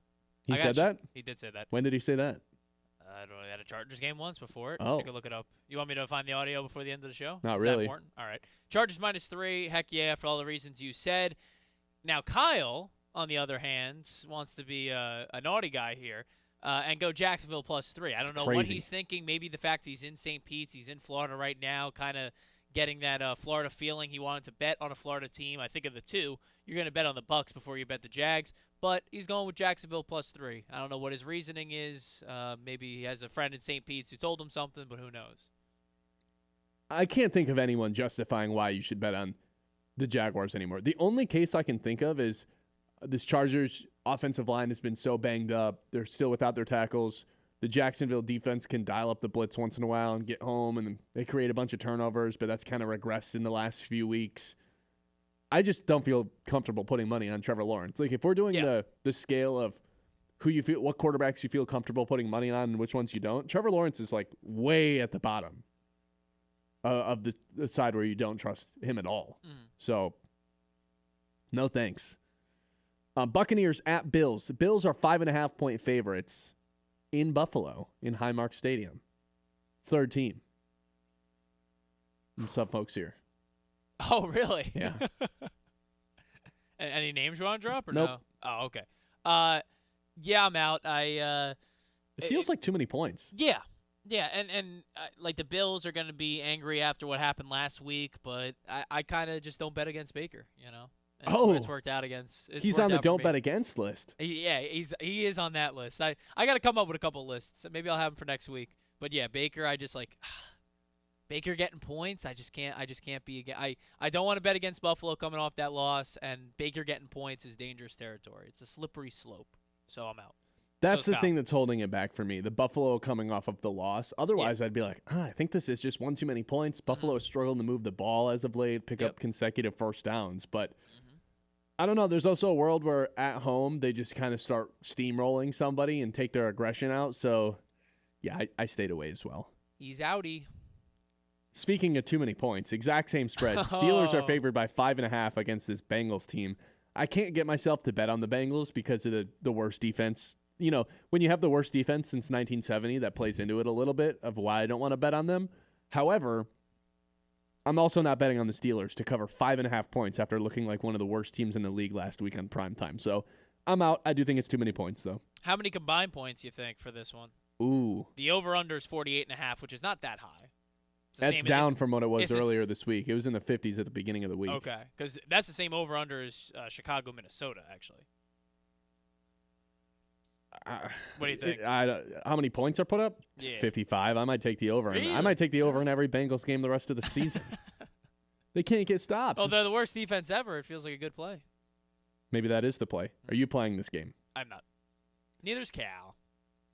49ers are 3-point favorites against the Cardinals on the road. I really considered just taking the Niners here because you see the news that Marvin Harrison, appendicitis. Yeah. Not going to play. Zay Jones tore his Achilles. I think he's not going to play either, which means I don't know who's catching passes for the Cardinals team. So I don't know what Jacoby Brissett's doing. You know, I looked up how many sacks San Fran had. It's like, hey, can they pressure him? He doesn't really have anyone to throw to. You know, San Fran is dead last in the NFL in sacks. Pass rushers are hurt. Right. So I was like, nah, fine. I'll stay away. I'll for the first point you laid out, not the San Fran pass rush. The fact that Arizona's booty and they lost their best guy. 49ers -3. Oh. 49ers, I bet on last week didn't work. That was because that was the Rams they were playing. This week it's the Cardinals. So I'm confident with 49ers on the road in the Dome taking care of Arizona and putting that dagger that's pretty much already all the way in, but punching it even more to drop Arizona to 3-7. Niners -3. All right. This is potentially game of the week. I wish this was a primetime game. I really do. No, you don't. You want the Lions at prime time. Don't lie to the people. Well, why is the Cowboys-Raiders Monday night? Because it's the Cowboys. The Raiders suck. It's the Raiders were just Cowboys. Why do we have 2 weeks in a row of the Raiders in primetime football? I don't know, Pete Carroll. Seahawks against the Rams. A little NFC West battle. 2-7-2 teams. Winner of this is in first place in the I almost said the AL West. In the NFC West. Same vibes. It is kind of the same vibes. I'm going with the Rams here, man. I have loved everything that this Rams defense has done. Sam Darnold's, he probably should have more interceptions than he actually does with one of the highest turnover-worthy play the highest turnover-worthy play percentage in the NFL. This Rams team disrupts quarterbacks at a very high rate. Their secondary causes chaos. They get to the quarterback with their pass rush. Even though Jared Verse hasn't racked up the sacks, he's caused so much pressure that some of the other guys are being freed up. I like their pass rush. I don't like Sam Darnold when he's under pressure and getting blitzed, and I feel like that's exactly what the Rams are going to do to him. I'll take the Rams -3 at home. I'm out, but Kyle's riding Rams -3 too, so you guys are in lock with that. Noah in the YouTube chat says alt spread Seattle 9.5. Good luck, Noah. No. No. No. 9.5. I wonder what those are good odds there. No, thank the you. Underdog getting -9.5. Love that. Love that confidence. You think JSN's going to just go all over those Rams. But you both have LA -3. And when you and Kyle agree, you're 10-5 this year. It's pretty good. So that is pretty good. Let's go to the next game. Chiefs in the Mile High City taking on the Denver Broncos. Oh, boy. Yep. I had a feeling. I see 1, 2, 3 points and a half points that Kansas City's favored on, and I see 1, 2, 3 people have picked the Kansas City Chiefs. Oh, we're just all out on Bo Nix. We're all out on Bo Nix. We need more Bo Nix propaganda in our life because I think we're all just telling each other that Bo Nix is bad. Everyone's saying it, and that's kind of steering this pick even more than Kansas City being good. But, I mean, Kansas City coming off a bye, the way that Denver has looked, I don't care what the altitude is. You're riding Mahomes, and that's what I'm doing. Kansas City -3.5. The case against this would be Denver looked like the worst team in the league on a primetime island game last week, and they're not actually that. Like, Bo Nix, I've been saying this all week. Bo Nix can't actually be as bad as he was on Thursday. There's just no way. I mean, if he's that bad for a month straight, that has to be, you're being benched. It was that sort of level of bad. 2 games in a row is fine, but if you're like that for 3 or 4 consecutive weeks, I don't think Sean Payton's messing around. So the counter argument to taking the Chiefs and rather taking the Broncos would be like, okay, there's no way he's that bad. Everyone's just overreacting. But I'm not going to put my money on it. And when I have 4 picks, I think my natural reaction is just like, okay, man, what's Kansas City's spread? Because I feel like most of the time, and the last couple of years haven't necessarily reflected that. But when in doubt, I just feel comfortable putting my money on Kansas City and Mahomes to get it done on the road. 3-point favorites on the road is kind of a lot, though. Not enough to deter us away. No, not deterred. Kansas City minus 3.5 across the board. 3-3 when we all agree. I have a feeling we're going to agree with the Lions pick, too. No, we're 4-3 now. That's outdated. Oh, are we? Because of the Lions pick last week. Sweet. Actually, no, we're 4-4 because we all had Tampa last week as well. Oh, not sweet. Ravens are 7.5-point favorites against the Browns. I got the Ravens here. Yeah, Cleveland, can we start your door, man? I'm done with Dylan Gabriel. Give me some excitement. I'm out on this game. I wanted to be in so badly on the Ravens, but I'm not. And I have the Lions pick in the wrong spot for Kyle, so nice. I'll move that right now in our document. How about that? But, yeah, I'm out. You're in on Baltimore. Yeah, well, they played in week 2, and the Ravens won 41-17, and I feel like the Browns are significantly worse than they were at the beginning of the year when at least they still had that awesome defense going for them. Now it feels like Myles Garrett's kind of quietly quit on the team, and everyone else is kind of just defeated, and now their defense isn't even all that great. So I think Baltimore just comes in and steamrolls them again. 7.5 doesn't feel too much, and it's not like Cleveland has this awesome home field advantage or the weather's going to affect Baltimore. High winds. You don't think that deters anything? High winds.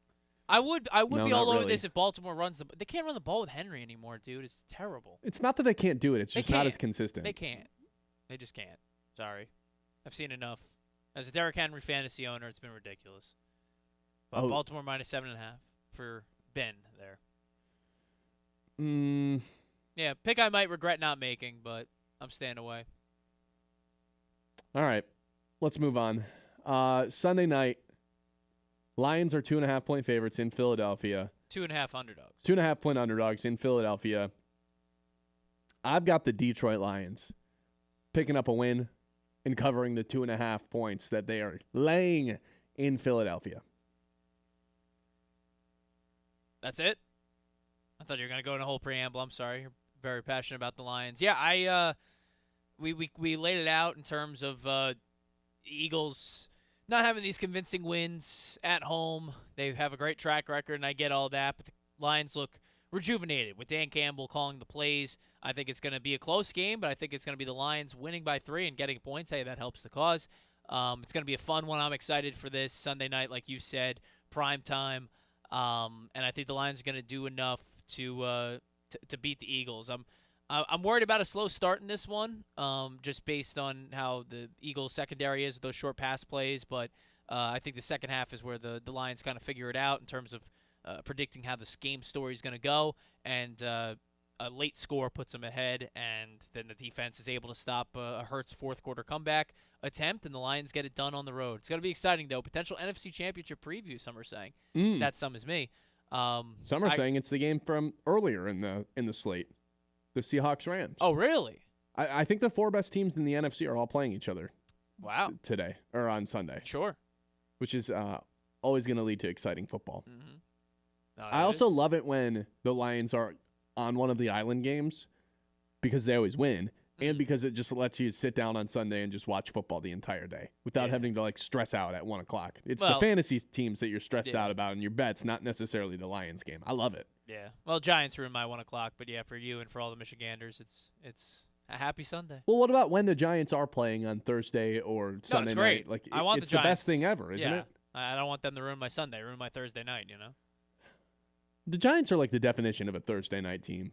Thanks, man. Throw that pass rush in there. They're a college team. That's good. Yeah.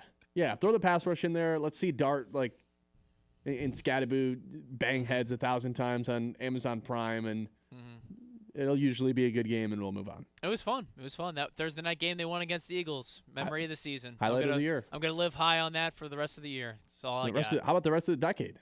Easy. The 20s. Easy. All right. Who's coaching the Giants this week? Easy. Mike Kafka. Where did he was he your OC? Yeah. Okay. Interim. I forget where he was before that, but NFL quarterback though, Kafka. Kafka Buck for a little. Wasn't Mike Kafka a Lion? That I'd have to go back and look. No, I made that up. I'm sorry. He was Viking though. There's one more game.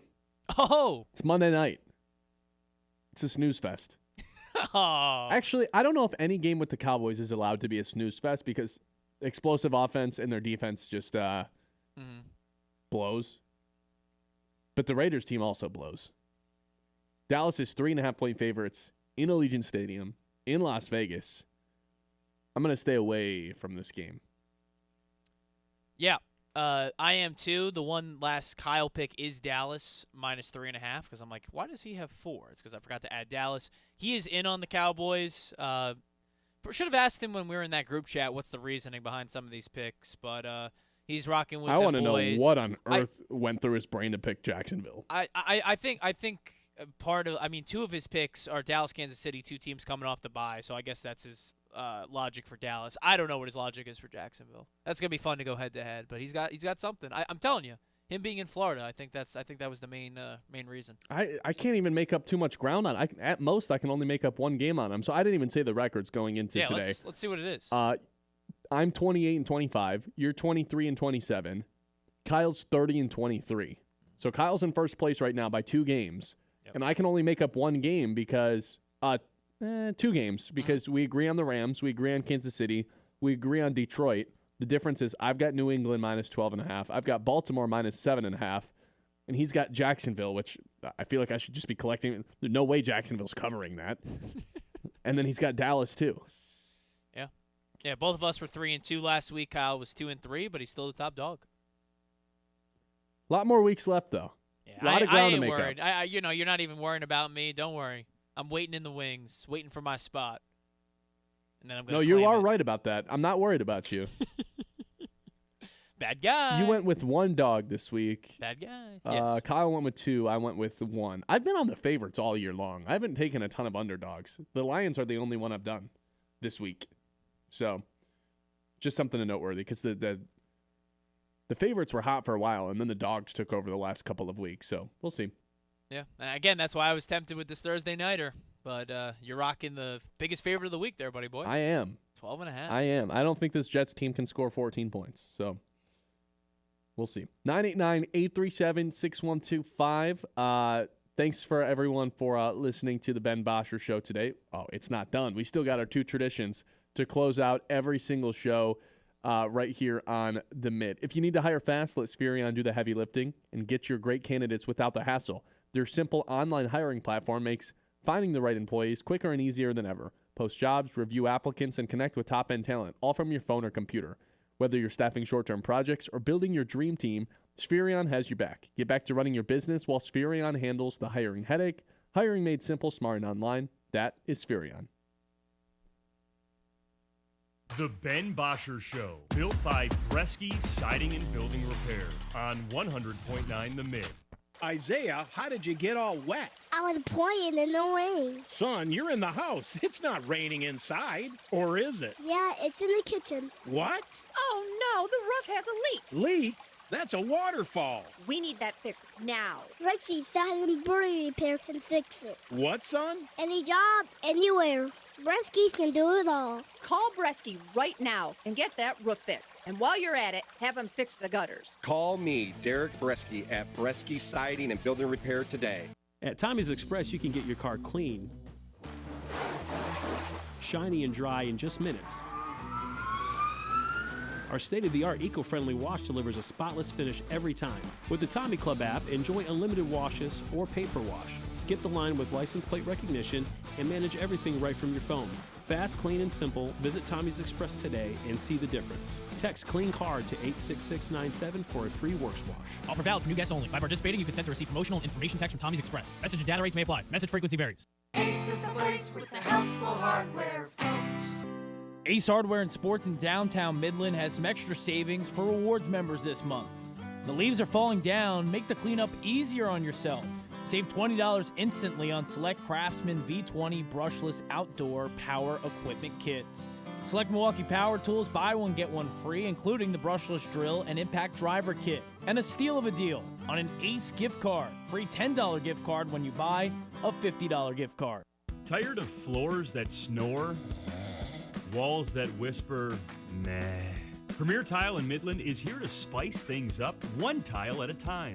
They've got backsplash that'll make your pasta jealous. What? Shower walls that'll actually sing in the morning. And floors so fabulous, you'll consider eating dinner off them. Stylish, affordable, slightly obsessed with grout. Visit Premier Tile, located between Stark and Sturgeon, right off US 10, or at premiertilestone.com. Suit up, Sea Captain. At Dive and Glide in Midland, we've got all the gear you need to make a splash. Flippers that fit like a glove, masks that show you the underwater magic, and tanks ready to fuel your next adventure.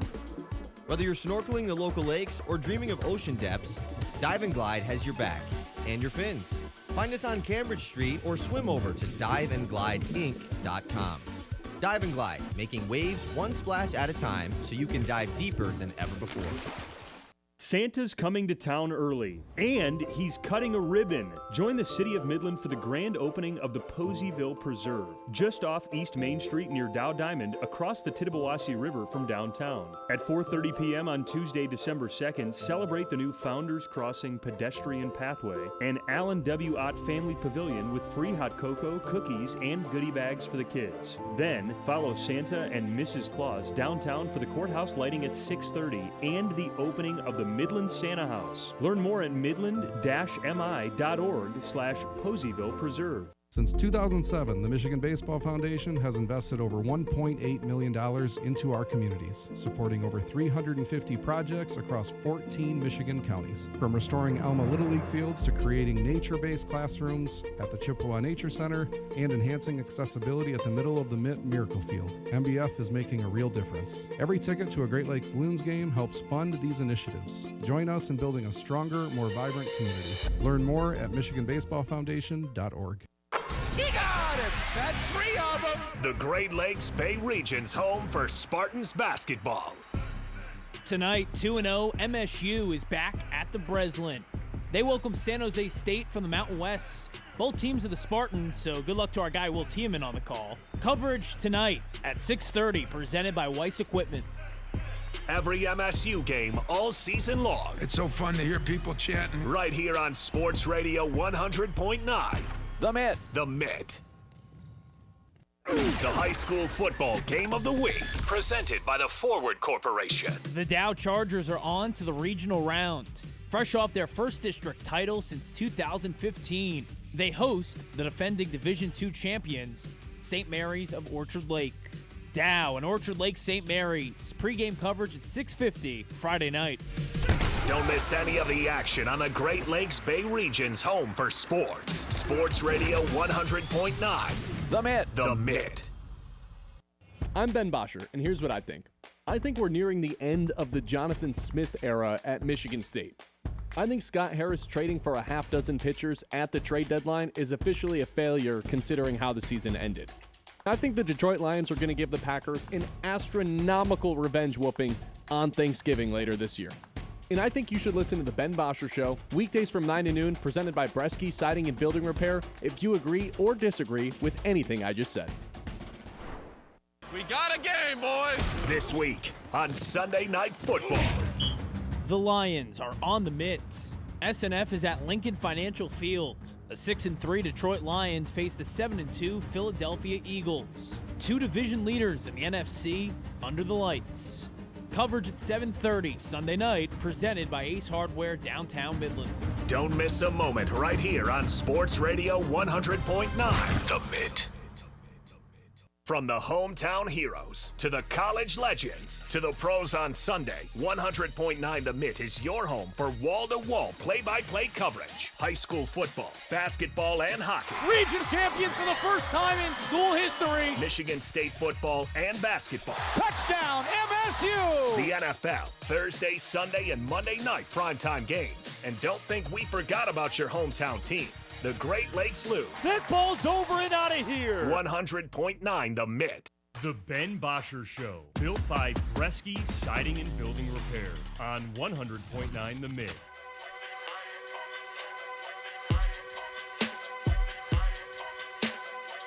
All right, we've got not one, but we've got two different traditions to close out each and every show here on 100.9 The Mitt.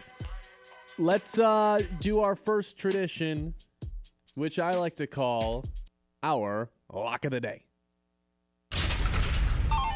Lock of the day. You better lock it up. No, you lock it up. Lock it up. Lock it up. Lock it up. We did not hit yesterday. We bet against the Warriors on Monday, was that? Or Tuesday? Yeah, we bet against them on Tuesday. We hit. We bet against them on Wednesday. It did not hit. That guy's a loser. And Spurs weren't able to get it done. You know, Wemby had a triple-double. Stephon Castle had a triple-double. Yet they still weren't able to beat the Warriors. They had two guys get triple-doubles. That guy's a loser. They still weren't able to. Loser. Okay. And they still weren't able to get a win. It was crazy. And they play the Warriors again tomorrow. I might have to just double down again. Oh, yeah, that sounds like a lock. They're not losing to the Warriors twice. No chance. Wemby had some crazy possessions yesterday where it was like he was you know how Curry, like the off-ball movement is what's made him so special. He'll just run like Never stops. Yeah, he'll just run 3 miles in one half-court possession, finally run through 1,000 screens and then get himself open. Wemby was chasing him through the entire thing, and Curry just couldn't shake him. Wow. And then he ended up blocking a shot like late in the possession when he switched on to someone else. It was one of the craziest things I've ever seen because you have this 7'5" guy just like chasing Steph Curry around and navigating all these screens and getting through it. It's like even when Curry catches the ball, it's like you can't get a shot off when Wemby's guarding you. I give him the Defense Player of the Year now. Give him next year's award now too. I love the guy. But lock of the day is going back to the NFL. I told you guys, I think the Patriots are covering today, but I don't want to double down on their spread if we're already going to take them in spread picks. So I found a different prop that I like.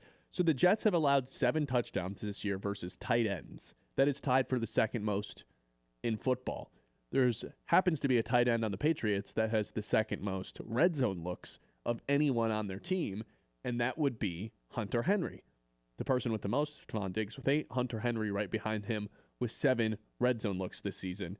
I think if the Patriots get in there, Hunter Henry's going to get some good looks. I think they're going to have many looks at the red zone because this Jets defense is not very good.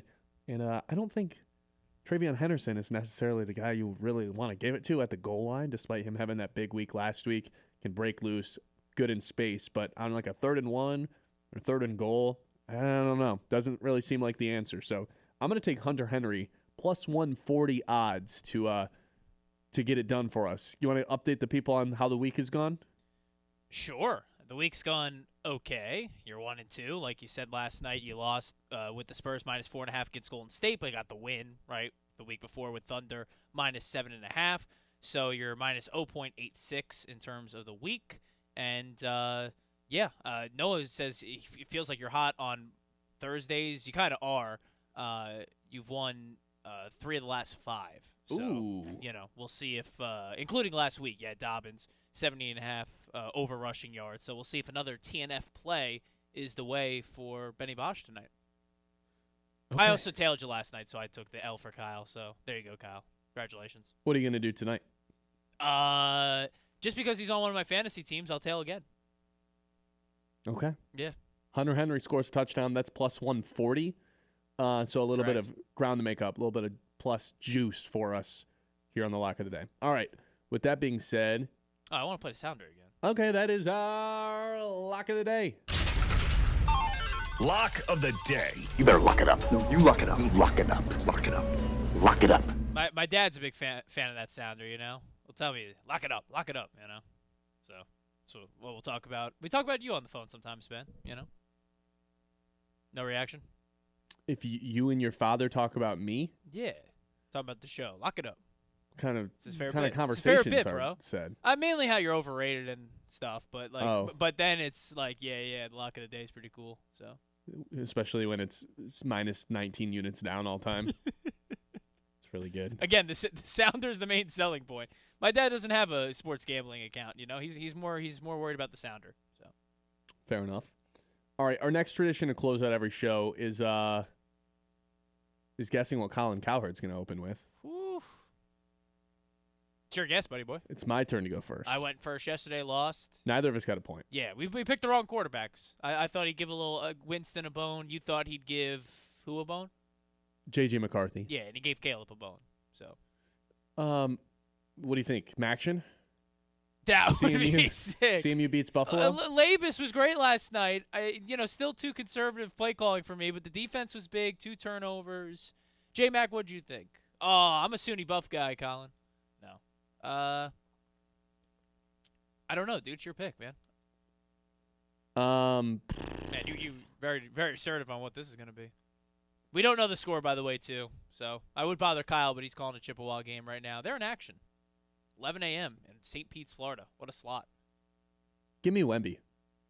Even though they lost yesterday, it's like the triple-double. You saw what he did against Curry. Maybe it's just because it's fresh on my mind because I was just talking about it. But I'll take Wemby as like the next big thing in the NBA. Even with a loss to the Warriors, this Spurs team is going to make some noise this season in the playoffs because it looks like they're going to be not even a play-in team this season. So just because it happened to an LA team, the Joker going 55 last night, Nikola Jokic, to go NBA, you think that's a good play? I kind of think. Jokic? I just don't see a Thursday night football angle really. I really don't. He'll talk about it, but I think maybe he goes a little Joker. I don't know, but he's not a big he's more willing to talk about Wemby than Joker, right? In terms of having legs on it. I don't know. I feel like it's got to be NBA. So you go Wemby, I'll go, the Joker putting up 55, which feels like it's, rudimentary. It happens every night, but that's how special he is. So, but believe it or not, too, by the way, that's the first time they've won with him posting 50 points. Did you know that? Really? They were How many times They has were he done 0-4 previous. 0-4. Yeah, 4 times he dropped 50 points in a game, and Nuggets didn't win a single one. So they won last night, though. And the fact that he's still able to, I don't know. Can I tell you one thing that was really making me upset yesterday? Sure. There was in sports or in life? Both. There were some conversations that were both happening in the press box yesterday about the Pistons. And I just can't help myself. When I hear it, I just have to insert myself into the conversation. And guys were talking about how, Pistons are so soft for not playing Cade. Cade's, I can't believe he's not playing today. That's what I hate about the NBA. And I was like, echoing my points. Hey, idiots, he's actually hurt, right? Like, did you watch the game on Monday when he landed on his tailbone and probably should have left the game right then and there and came back out and won them the game in overtime? Yeah, he took too many shots in that game. You idiot. They won the game and everyone else was out of the game. He had to take 45 shots. Oh, my God. And he took too many shots. He's second in the NBA in assists, moron. Wow. It's crazy. This person pissed you off. I can't believe that people are out there spreading false information. Oh, he takes too many shots. He doesn't take enough shots. He's second in the NBA in assists. It's nuts to me that what the people who don't talk about the NBA have all these strong opinions. Cade shoots too much. They're too soft. It's the toughest team in the league, and Cade's second in assists and looks like one of the best players in the league this season. So annoying. I like this to finish a show. After a lock, after guessing Collins Open, just what pissed you off yesterday and you just rant for a minute. That was sweet. Maybe we'll have 3 traditions to pull off every show because usually there is something throughout the day that pisses me off. You know what else pissed me off? The stupid high schoolers at the gym who just herd together at one machine and do nothing but just stand there. They're crazy. Bros. Let bros be bros, dude. Wear pajamas. Showing up in pajamas. Yep. You wear pajamas to work. It's just under your clothing when it's cold. Yeah, I do. Yeah. Not to the gym. The person you called a moron and idiot. No, I actually like that guy. That's the thing. I was about to say, is his initials AJ or no? No. But he was also giving me crap for not being able to. He's like, nobody watches the NBA. It's like, no, you don't watch the NBA. People watch the NBA. You don't. Just because you don't doesn't mean everyone does. And I'm joking. Like, the guys that were talking about that, I like those guys. But it's just like, how are we dogging on Cade after they won the game? The Pistons have won 8 straight games. They're in first place in the East, and he's looking like a first-team All-NBA guy. And we're mad he took 45 shots because 5 guys were out of the game? He's never done that in his career, and he'll probably never do it again. Well, let's be mad about that one moment, though. Okay. We'll be back tomorrow, 9 o'clock. Hit that like and subscribe button on YouTube. Close to 700. If you haven't already, it'd be awesome if we could get to 700 by the end of the week. What are we at right now? 688. So let's see. Can we get 12 subscribers by the end of tomorrow? So like 24 hours from now. Can we get that many subscribers? That would be fantastic. If you're listening on the radio side and you haven't subscribed yet, we'd appreciate that. Just search 100.9 The Mitt on YouTube. Talk to you guys tomorrow at 9 o'clock. The Ben Bosscher